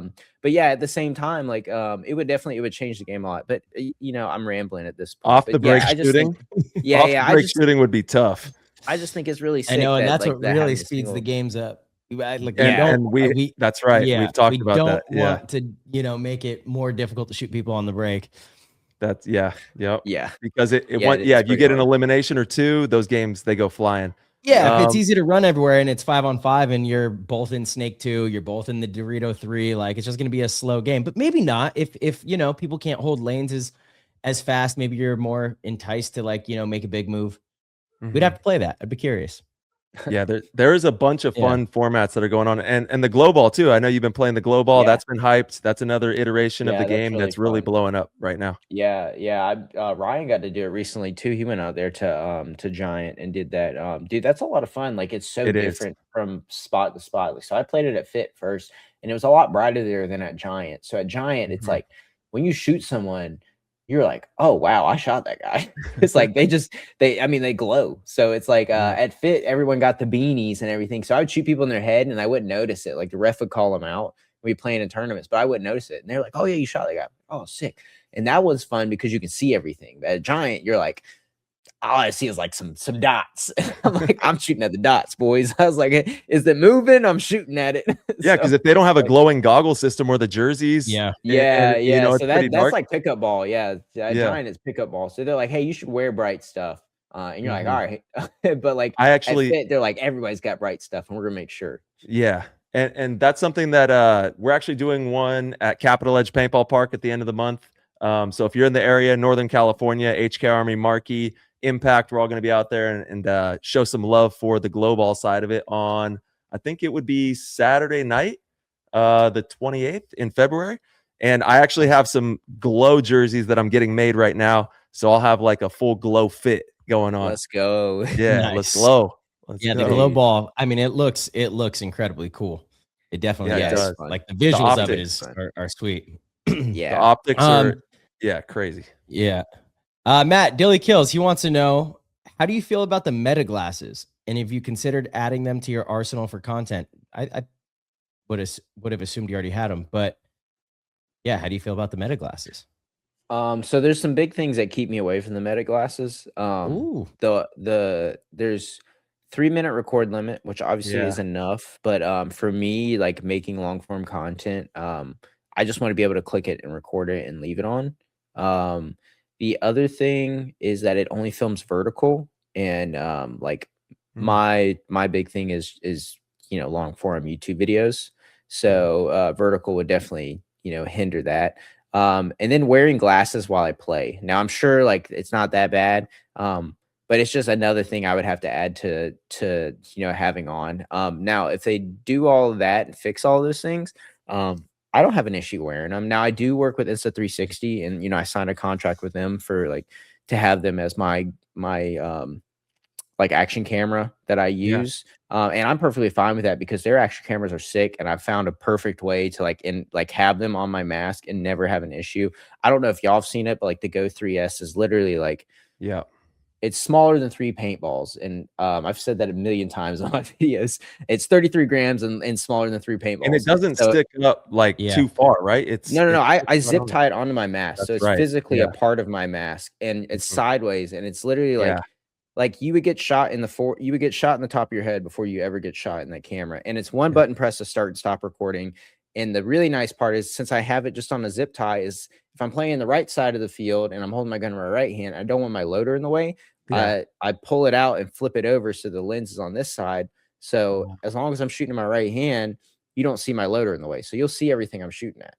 Which is really sick. And then if I need to charge it, I literally like slide it out and throw it in the charger in between matches. It can film for like 32 minutes. I think 33 minutes is what it's rated up to at 4K. So like that's more than enough time for you to get a full match in.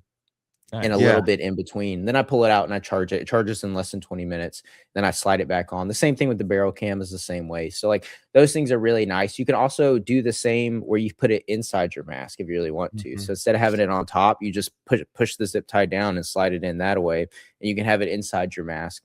But it's just really hard. The loader's the biggest problem with paintball. So in my opinion, like the best way to film is to, if you have if meta glasses could have cameras on both sides and you could just pick which side you want, that would be perfect in my opinion. So you don't have to have the barrel cam.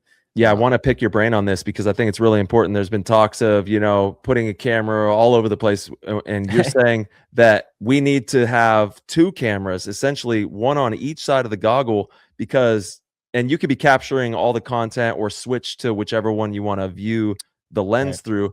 But you got to have 2 because that loader just gets all in the way. There were even rumors of a loader with a camera, right? So what's your take on that? Or what do you think is the best way to capture paintball? What does the future look like for capturing the imagery? Dude, I remember when y'all had Jason Edwards on here, like 2021, and he was talking about getting rid of loaders and like having like a butt stock. And I still think about that to this day, of like him being on here talking about having a stock and like not having a loader. And I'm like, if we got rid of the loaders, if we got rid of the loaders, everything would be perfect. I have that Defender. It's like, it's in my closet right now. Funny and it's thing got the loader in the back. Yeah. And even like Bob Long used to rip a Intimidator with a feed that would come over like the warp feed. Yeah. So he would have the paint on and it was just feeding right into the gun like that. So maybe who knows? Maybe it does happen. Yeah, but I mean, if we're excluding all of that and we say how do we do it best? I mean, the meta glasses have 2 cameras on them, right? Yes, I think some do. Actually, one's a light. Oh, you might. They have the Oakley one in the middle, right? Yeah, the Oakley ones in the middle. Have like one's a light. Yeah, I mean, if they got it on one side, they can do it on the other. Yeah, you know what I mean. So like that's I think, and then you could just be like, oh, the loader's in the way. Let's switch to the other camera, and you're good. It's just like there's no way that you could film for that long on those little glasses and have like all of that stuff in there. Well, think about it. Now that we have like a limited paint, that does allow for you to carry like a battery pack or some type of a device that you could have a wire running to your goggles and have the setup on your goggles that runs, to your pack or whatever, where everything's set up on there. And you could have the power source because you don't have all the pods now, right? So it frees up some space to add other things if you want to carry them along. I don't know. Maybe that could happen. Yeah, the short answer is just wear a barrel cam and a head cam. Like that's what I do. And And, thankfully Insta360, who is not the sponsor of today's video, but but they do they have yeah, amazing they cameras. have like 33 grams for the one that I use on my head, and then like 53 grams for the barrel cam, Mhm. which is it shoots 4K 60, so I get slow motion out of that. It's just like it brings the whole story together, right? Like I can film a video just with my head cam, my barrel cam, and no external like videographer, and do just fine on those videos. Like that's what I did with me and my brother whenever we did the Walmart video, and that one hit like 100K views of Nice. us just going to Walmart and buying everything, and we just both had head cams on and barrel cams on, and that can tie the whole story together. Of you get all the kill shots with the barrel cam, and you get all the personality with the head cam. There we go. Yeah, man. Yeah. I know. I'm curious to see what the future of paintball looks like in regards to the media and capturing the Dude, moments, you know?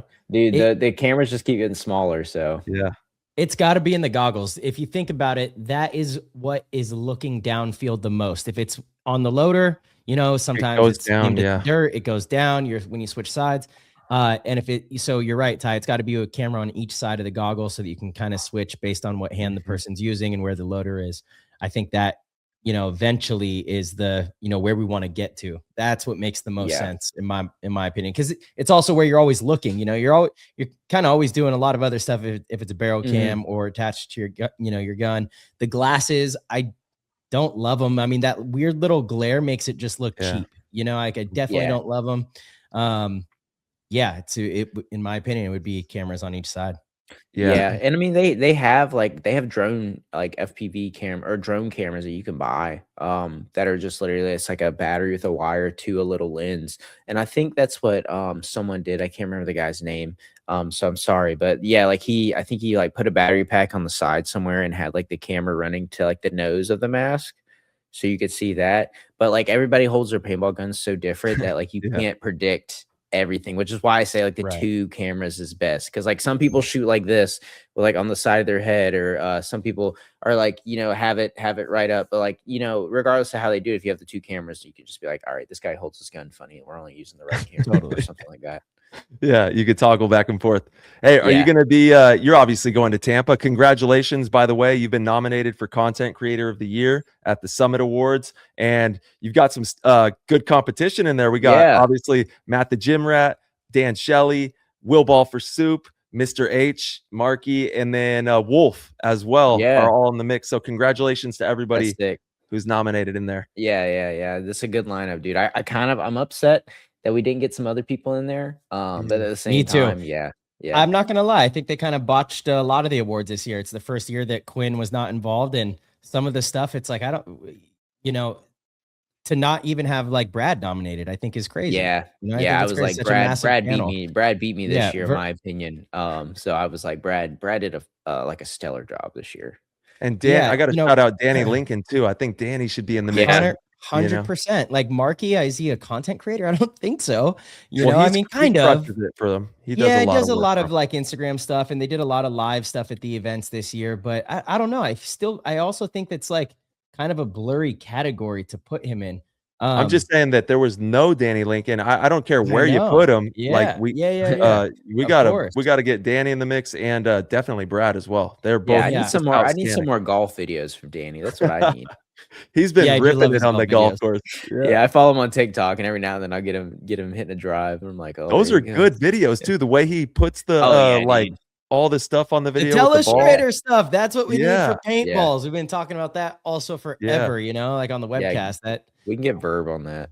Verb. Yeah, 100%. Verb's the man. He's in the chat here. Oh, actually, Verb wants to know your favorite food and favorite place to eat it. That's the staple. Oh my gosh. So listen, Verb, we stayed with Verb last time I went to Texas, me and Will. So I wanted to say Verb is an incredible host, and his kids are so cute. They are so awesome. That's the like best. His kids are like perfect. Like we would wake up and they're like, "You want to play with Batman?" And I'm like, "Yeah, I don't want to play with Batman. Come on."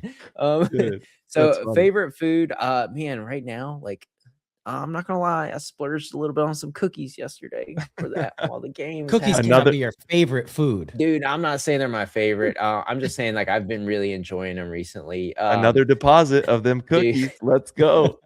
So like all-time favorite is chicken wings. I had those last night as well. Wow. But like currently, Hold on. What kind of like, chicken wings? You can't just say chicken wings. What are you talking about here? What kind of I've been air chicken wings? frying mine. Okay, and that's Buffalo? very specific. I've got this technique down. So I just kind of do like a dry rub, kind of like mustard, and I throw a bunch of seasoning on it. Kind of like barbecue style. Like I know like a lot of people when they do like barbecue, they'll rub it in mustard and then use that as the binder for all the seasonings. And then I air fry it. So I do it like on 15 minutes and I flip them, and then I 15 minutes on 350, and then I blast them at 450 for 20 minutes to get them real crispy. And they come out really nice. That's what I really enjoy. And then, after that is some pizza. I'm always chasing for some good pizza. Simple man. My God. Yeah, Nice. dude. Like especially around here in Wings Charlotte, and we only have pizza. a few places. Yeah, So- we only have a few places, so I'm always like trying to find them. So the Super Bowl is your favorite holiday ever Yeah. because Yeah, pizza and wings Yeah. all day long. yeah, dude. And then I got some cookies last night too. I was in heaven. Yeah, and I had a great day today. I hit 335 on deadlift for 15 reps. I was like, let's go. Attaboy. Attaboy. Oof. Yeah, Yeah. it was a max. It was a Pause. max effort day. So I was like, let's see. Nice, Dude, that's nice, dude. amazing. I'm Epic. fueled up. So Tampa Bay, are you looking forward to going to that event? That's our next one coming up. It's going to be pretty I'm so fun. excited, man. I'm so like mentally, I'm thinking about like making a video on just Thursday of like, Yeah, the it's video gonna be a idea I spectacle. had was like, you've never seen a paintball tournament like this, or like paintball's It's the getting first time big. ever in And history. it would be like, yeah, like or like I Paintball's played. blowing up. I want to say Yeah. I played paintball in an NFL stadium. That's what I want to say. So maybe I can get put on a roster for just the 3-man. Just do it. Yeah, Yeah. let's go. But like we played a paintball tournament in an NFL stadium. I think would be really sick, and just like have like Yeah. two people shooting their paintball guns, and then like Mhm. the NFL stadium in the background. Bucks, It's like baby. So like last year I did the video when we were at Tampa, and I said there's a new look to paintball, and I had like the Tampa sign in the back and like me walking with my paintball mask on. Now we're in That's there. funny when I say paintball mask with my mask on. And like that video did really good just in the first couple of days, and I think it's because people would see the Tampa sign, but I think like us being in the stadium's even cooler. And I think just Sure. telling the story of that day, because it's not like there's nothing really on the line, right? I could be wrong. Is there money Prelims. on the line? Actually, we're going to be playing the 3v3 in the first Yeah. portion of the day. That is its own tournament, and then you're playing your your most difficult prelim match essentially inside of the stadium. So we'll be playing the Tauntauns, and I forget what the other games are, but there's some really, really good. I think X Factor plays Heat. We play the Um, Russians. Damage Oh, Russians. wow. So there's like some heavy hitter games that are going Yeah. down inside the stadium. Dang. Yeah. Okay. Yeah. So that'd Yeah. be sick. And then they have the awards after. Or are they During. doing that in between? It's all during somehow. The awards are after the 3-man and before the actual tournament starts. Oh, okay. Okay. So I the gotcha. awards will be from 5 to 7, I think, and then the games will be from 7 to 9. Cool. It'll basically be 2 split deck matches. Yeah. Yeah, it would be cool to Yeah. come in there and do a video on it. I'd have to make sure I have permission. But aside from that, Oh, like bro, it's you're gonna you're be- in there. Come on. Yeah, Come yeah. on. And Tyler Let's said I can go. come in. Let's go. We're Tyler's looking good. yeah. Run it. We got him in the house. Yeah, we need Absolutely. we need Security this guys like- content. Yeah.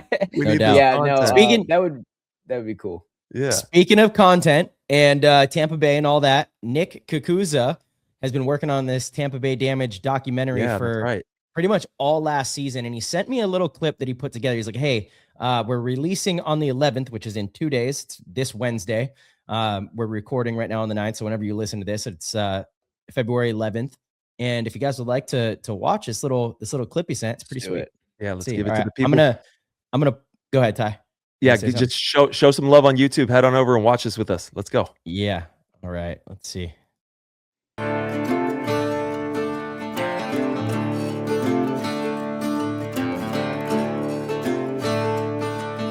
I caught wind that Mouse was no longer going to be with Diesel. He called us, we had a conversation. We had talked to him quite a few times before. I think having Marcelo helped. He had a friend, somebody he could fly with, somebody he could hang with. I mean, I was ecstatic that they brought Mouse on board. I mean, we started competing together in 2005. Insane. Yeah, that's awesome. It's a long time.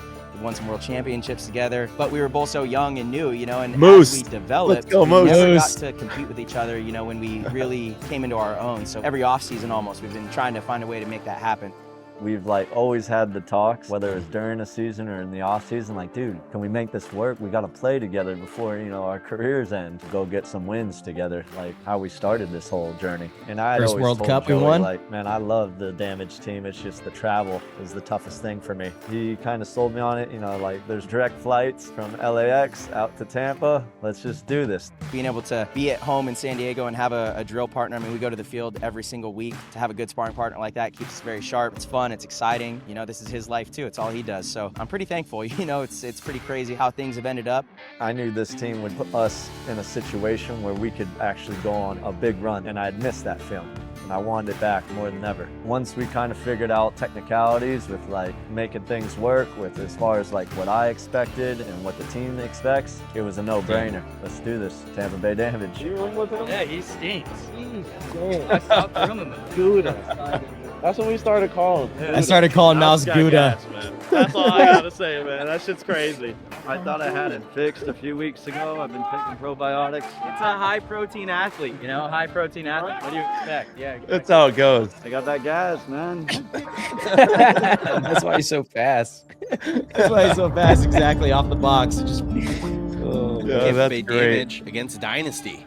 Yeah, so in the 5-on-5, Dynasty has played Damage 3 times this year as they get a shot off the break on Alex Goldman. I think they're getting a shot on Edwards in the back center as well, too. This is a beautiful start for San Diego Dynasty. They've knocked him out 3 times of the 3 tournaments that we've played. In my head, I'm thinking, why are we playing Dynasty every tournament this year? I just I don't was get just it. talking about Does this live on to the chaos as episode. he beats up both One of these Blake episodes. Yarber and Ryan Greenspan to tie this match up with a little under 4 minutes to go. The one team that was giving us a hard time is the one team that we wanted to beat more than anything, which, you know, it adds a little more pressure to yourself, a little more pressure to the guys on the team because it's the one team that we had a hard time with. This is Boxed well up to the done, 50-yard man. line, calling his kill, but I don't see him. Oh, 2 yeah, and he hours and does. He 11 called minutes. his kill. I That's cannot going to be Really? a minor penalty. No way. Holiday, great Yeah. job by Yoshiral. Wow. Only 20 seconds left. Can't So believe it, damn. Dynasty, 3-man, 5-man, they got Damage's number right now. Yeah, That's all a featured Dynasty. film this year, length. First Damage. It is, yeah. Listen, I don't know what the fuck it is, but it's something with that team.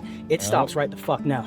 We play them once more in the prelims at the end of this bracket. Yeah. And we're gonna fuck them up. You understand? It's mental. Hey, all right, let's fucking Bring it go. in, Marcelo. Get the last Yes, we one. did. Tighten it up. It's upstairs, fellas. Keep the upstairs clean. Mm-hmm. That's it. Hell yeah, let's go. This is hype. Sick. It's gonna be good. Oh, yeah. Yeah, and then this is just like, letting you know. Yeah, this is what I look at all day. yeah, this is crazy. Yeah, like Yeah. the last like 4 months, he's just been nonstop editing, putting this thing together. Wanted to yeah. show Lot of this. work. Dude, it's That's crazy. crazy. Yeah, Crazy, it's crazy, legit crazy. too. Like it's got a lot of Wow, thought look and at that. effort and, Look at the layers on that. put into it. Yeah. Bro, the credits, he did like a credits segment. He's been sending like little clips at a time.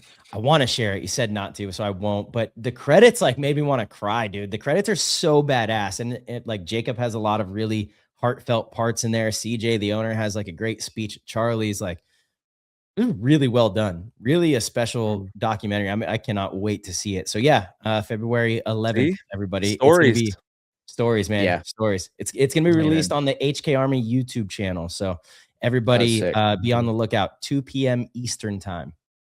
And that is Yeah. Wednesday, the 11th. We'll be Yes, tuned sir. in. Maybe we'll do like some type of watch party in our community or something like that to hype it up as well. Yeah, no doubt. No doubt. That'd be badass. Yeah, that I was like cool. that. Yeah, I love seeing Chris on there too because he's also a fellow Yeah. Charlotte North Carolina. native. Yeah. So, yeah. So we see each other a good amount. So it's just funny that Oh, nice. it's just his little bit in there of like, why do we gotta play my old team all the time? Yeah, they duked it out all year long, man. All year. I mean, see again though, I personally like that. I think it builds up the whole story. Like actually a big chunk of the documentary is around that narrative. You know, and if we didn't play them throughout the whole year, you don't have that rivalry. So it's looks you know, if different. if it's just a new team every single time, then it's like no story ever gets built actually, you know, because it's all it's just new your and story being told. It's not a subplot to the story. Yeah. Yeah, and like Which that's is the most huge. important stuff really in sports. Like you got to give people a reason to care. You know, you got to Yep. give people these things, and it's like, yeah, I mean, I think it's it's good when teams play each other multiple times, especially like in this case, it was so lopsided the first half of the year, and then, it flipped in our favor. Yeah. So yeah, again, we played them all 5 events. That's wild. That is wild. How do y'all feel about the 3 bands going on? Do y'all like spend a lot of time playing them? What's the energy level and like what's the thought process going into them? Because from my standpoint, I'm like, all right, we're gonna go in here, we're gonna get our feet wet, we're gonna have some fun, we're gonna kind of figure out how the field plays, and we're gonna shoot paintballs. But I guess I want to hear like from y'all, what's the mindset? Yeah, I mean, we both won the World Cup 3-man event, and then I thought it was funny. I was like, okay, when are we playing Tampa? Like, but we both won our brackets essentially, and it is a great way to get some great looks on the field, shoot the paint, see each field's so unique, so you get to see the nuanced little details of one side to the other. And with 3v3, obviously less players, more movement, you can get really creative and see things that you might not see just playing, your normal position in a 5v5. Every event I play, I'm trying to win. That's how it'll always be. And I think it's a great way to get some reps. Prior to doing the 3v3, we would do practice on just some random field. Essentially, you would go and play on some random field. So I personally really like being able to get reps on the field that I'm going to play the tournament in. And we're going out there to win every time we step in there. That's sick. Yeah, I agree. I think in the, initially across the board, people took it a lot less serious. It doesn't mean you're not trying to win, but you're also trying to make sure that you get to the main tournament healthy. Like Cincinnati was brutally hot. So, you'll see teams kind of use their whole roster and kind of layer in, trying to get everyone playtime, get everybody looks. And then as you get deeper, if you're in striking distance of winning, then you take it even, more seriously. But I do think it's evolving because they're obviously putting so much more emphasis on the 3-man now with the conferences, and the 3-man's going to be rewarded with another chance on ESPN. So I think teams are going to be taking it, quite a bit more serious. And I don't love it personally. I don't know if that's the right way to phrase it. I love the way that we play the game 5-on-5. We can make some minor adjustments to that, sure, but I really love the way that we play the game. I think that is the future. I think we've spent decades building it to this point for a reason. And so to, come up with something kind of overnight and switch it is like, why do we think that's going to be better than what we've, every year we make these little changes and micro details, but it's all been building and building and building in the right direction. I think 3-man's a little less exciting. There's less variables. There's less opportunity for big moves. It's to me, I don't think it's the future. But who knows? If some outside, people love it like ESPN and they want to make that the premier show, then I guess we got to be ready to showcase that. So yeah, I just personally as a player, I definitely prefer 5. I actually would probably prefer 7, but 5 is a great compromise. And I want to see 10v10s. I'll never stop saying it. I want to see some 10v. Like I want my whole crew to play your whole crew, and go, you know what I mean. But the 3v3, it's how I started playing. And March too, I think that's how we started. Yeah, 3-man. And playing these little 3-man tournaments and 3v3s. The moves are definitely much different. The layers to the game are much different. And actually, March, I think that there's bigger things, like bigger moves, you know what I'm saying? Because of the less coverage on the field with less guns. So it kind of... because there's less people to shoot. So it's like any move that has been made is like they go and bunker one person, there has not been... Maybe someone is like won a gunfight on the snake side and then backdoored the other 2 and shot those 2, but it's not the same as like a 4-on-3 or a 5-on-4 and somebody makes a move through the middle and shoots 2 bodies, and it's like this kind of groundbreaking move. There's a pretty big, pretty significant difference to me. I think it's the difference between like a fundamental achievement versus like this really high IQ thing that, is really fun to break down if analysts are doing their job properly, and I don't know. I think in the 3-man, especially when they did the smaller field, and I know that was specific for that ESPN thing, but that was really just like too fast, too many gunfights. The 3-man on the big fields is still, again, it just seems like people are kind of running. You have some people that are trying to engage in gunfights. As soon as a team wins one, then a move might get made because it's a 3-on-2. You know, I just think it removes so many layers from the game. I really do. We got a let's see, we got Reckless Lemon 808 in the chat, and he's wondering, Matt, he says he loves the content. How much time goes into editing one of your videos after the tournament? Oh man, after a tournament, dude, tournaments are like, those are like ultimate stories. Like regardless of what happens, it's always a good story, right? Because there's like the stakes are in there of like you win, you know, you do good, you lose, you go home. At minimum, it's like a full work week. I would say 40 hours. Damn. Like wow. the World Cup one that I posted 2024, I had my head cam, the footage from my videographer, and then I had the stream footage, and I was layering it all over, like commentator saying something while like you see the video of me doing it and me bunkering someone, and like the commentator would be like, oh, and there's a move by Matt. So like that one was probably like 60 to 70 hours into that. I wish like I had like a counter of like how much time I spent in Adobe Premiere Pro, which is like the video editing software I use. Because it would be sick to see like the numbers of thousands of hours I've spent on that this freaking app. You know, it's like a video game. How long did you play it? But yeah, no, at minimum, a video will take me.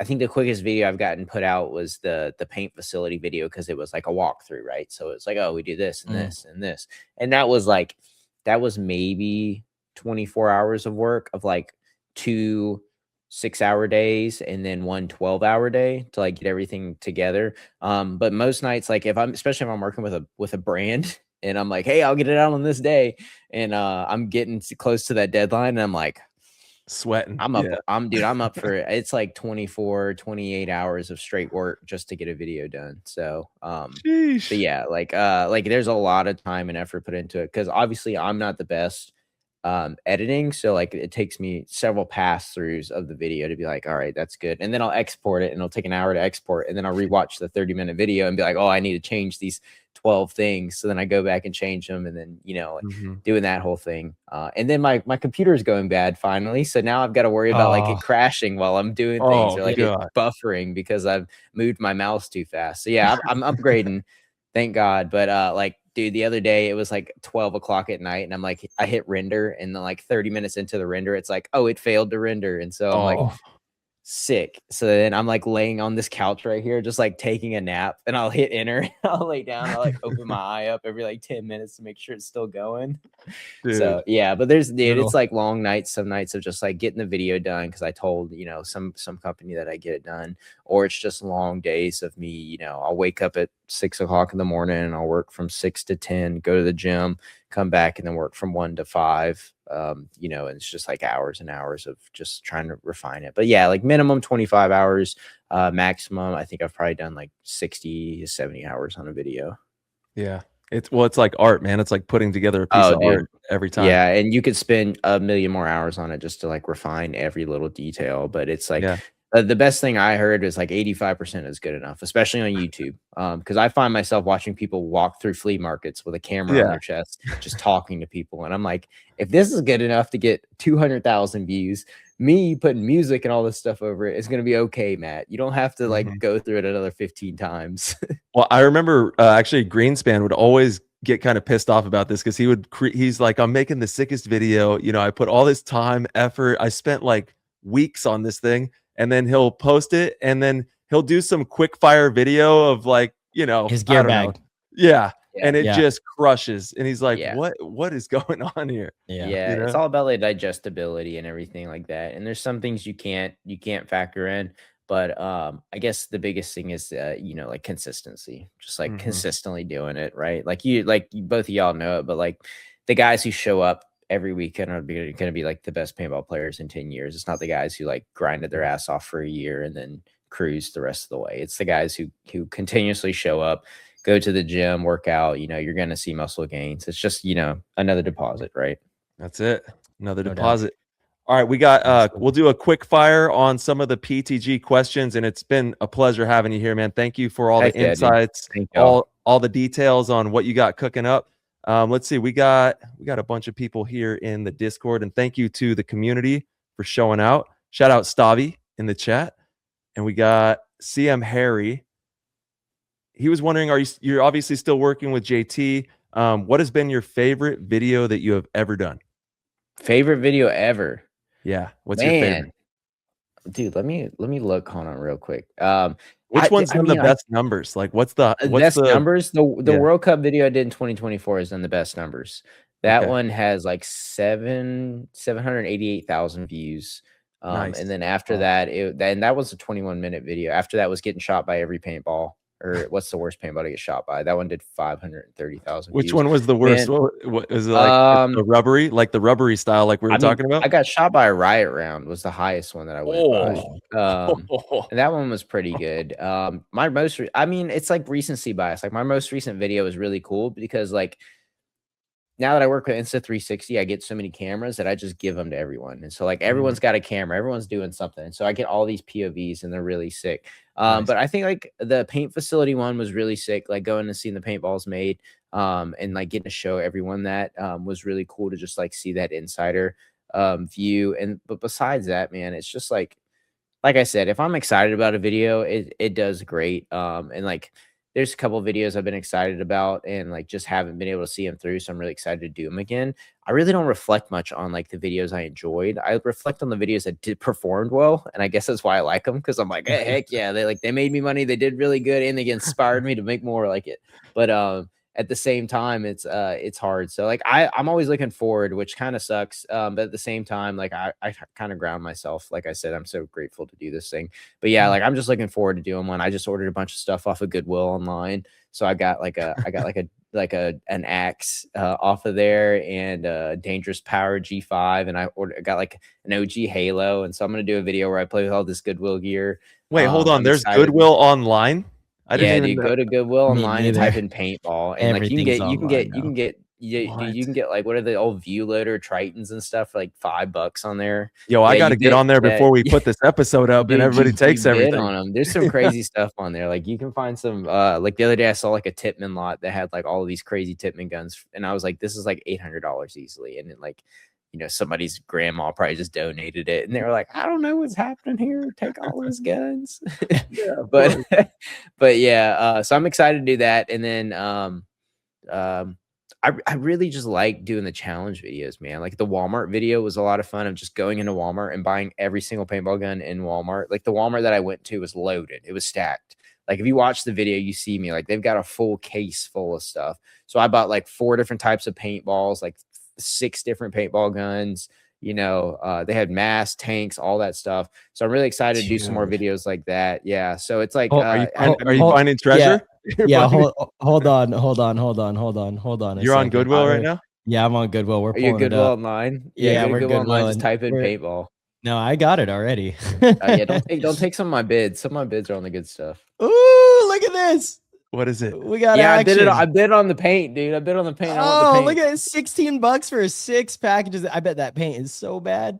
Oh, dude, I'm so excited. I really want to buy it and then just get it and see how. What is this? 100 count UX Umbrex 68 cal. So wait, each Goodwill just like uploads their stuff and then it ships from whichever one. So basically, like in an effort for Goodwill to make more money, if they get something they think $11, they'll take a picture, and put it on there. Oh, the paintball games are pretty cheap, dude. They'll go for $5 or $6. I have all of them. I have every paintball game on Xbox. Well, at some point it becomes a collectible and just becomes like worth more. Yeah. Wow. Yeah, dude, there's a bunch of stuff on there. There's a ton of stuff. Yeah, that Impulse is on there. That Impulse is on there. I got a bid on that too. See, hey, you done messed up now, boy, because you done. Everyone's gonna take my. Everyone's gonna hack my. Nobody knew. I didn't know that Goodwill had the online shopping like this. This is crazy. Yeah. So I want to do like that one. I want to do an eBay one. He's like, tier. Yeah. Damn it.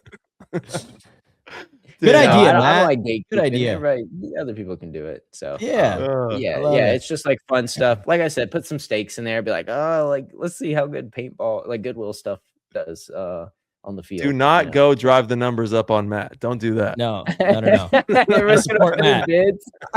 Yeah, help the boy out. Like Help the boy out. $1,000 for an Azoden blitz. Someone gets Matt. stuck with the bag at some point, you know. Oh yeah. 100%. Matt, Wavi wants to know what inspired you to start creating paintball content. Oh, dude, man, I've always made videos. If you go, we talked about this last time I was on here, but if you like go hit my videos and hit oldest, like you just see me doing supplement reviews. Like I did supplement reviews in high school, and I did dancing videos before that. So like I've always enjoyed making content. I guess I had like this because I do a lot of self-reflection, and I was like, what's my purpose in life? And like I feel like today I kind of figured it out, where I was like, I just like entertaining people. Wow, like that. I like being competitive and entertaining people. And I was like, I love that. Okay, you know, like I like seeing people light up and like have fun, and like us having a good time, because it's always fun to reflect on that, right? Like when you sit down with the boys and you get to talk about like all the fun stuff that happened, like that's like one of the best things in life, is just like reflecting on the good times. So I was like, to have good times and show people like those good times is like so sick to do. So my first paintball video I ever did get like 300 views, and that was mind blowing to me, because all my videos got 50 views, and I was like, oh my god! I was like, I found it. You know, and then like I did like this niche analysis where they're like, you should niche down on and stuff. And I looked and I was like, well, it's really only, at the time it was 2019. I was like, it's really only Ronnie making videos. There was a couple guys, but like they've all stopped since then. And it was really only Ronnie's the only one that's like stuck around, and Brad from Paintball Ruined My Life. Like those are two of like the OG guys that I like would look up to. So I was like, there's not a lot. So like I could have an impact in this group and also do something that I enjoy doing. And then it's just taking steps from there of just making videos of the weekend, being like, oh, like telling a good story is really cool.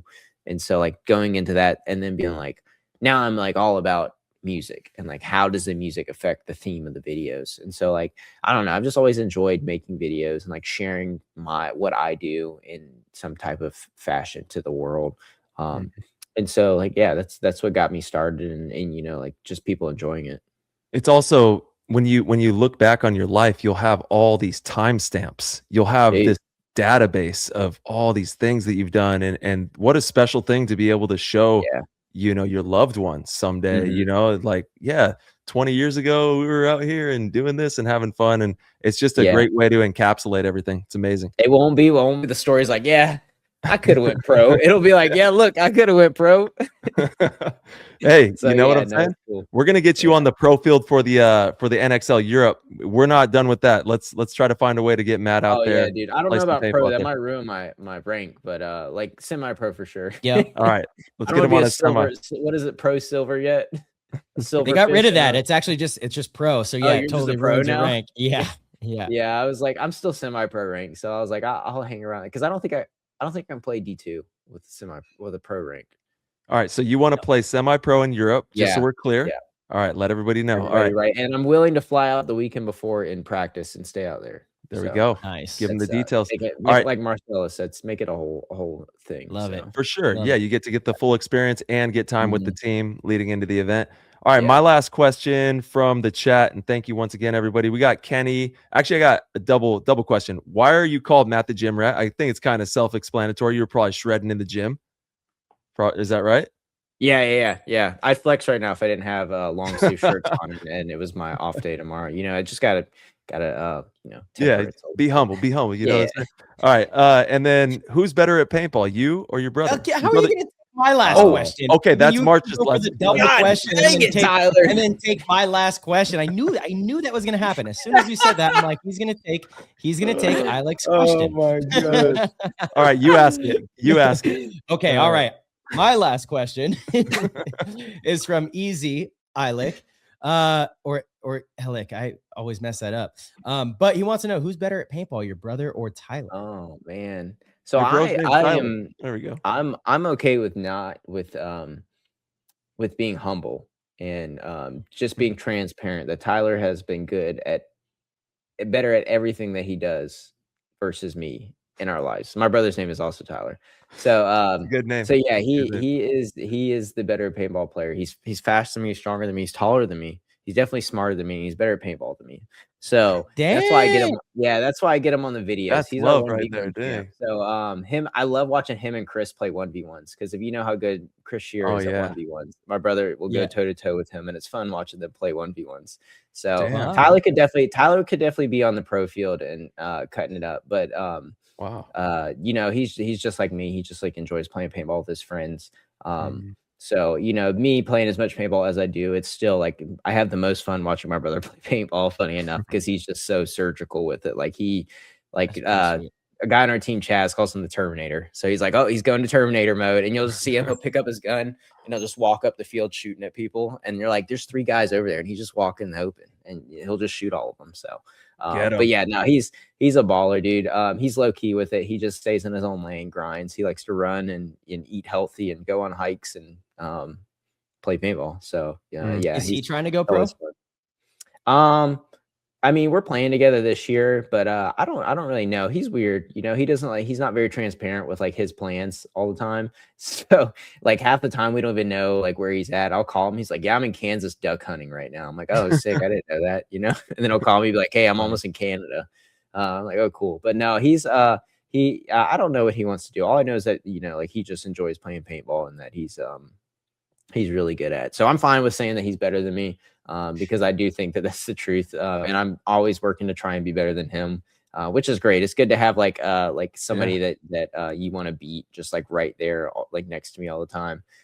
So yeah, it's fun. And that's why I get him on the videos all the time is because I'm like, well, if I need somebody to stunt, I can put the camera on him, you know, and then people are like, are y'all brothers? I'm like, no, I don't know that guy.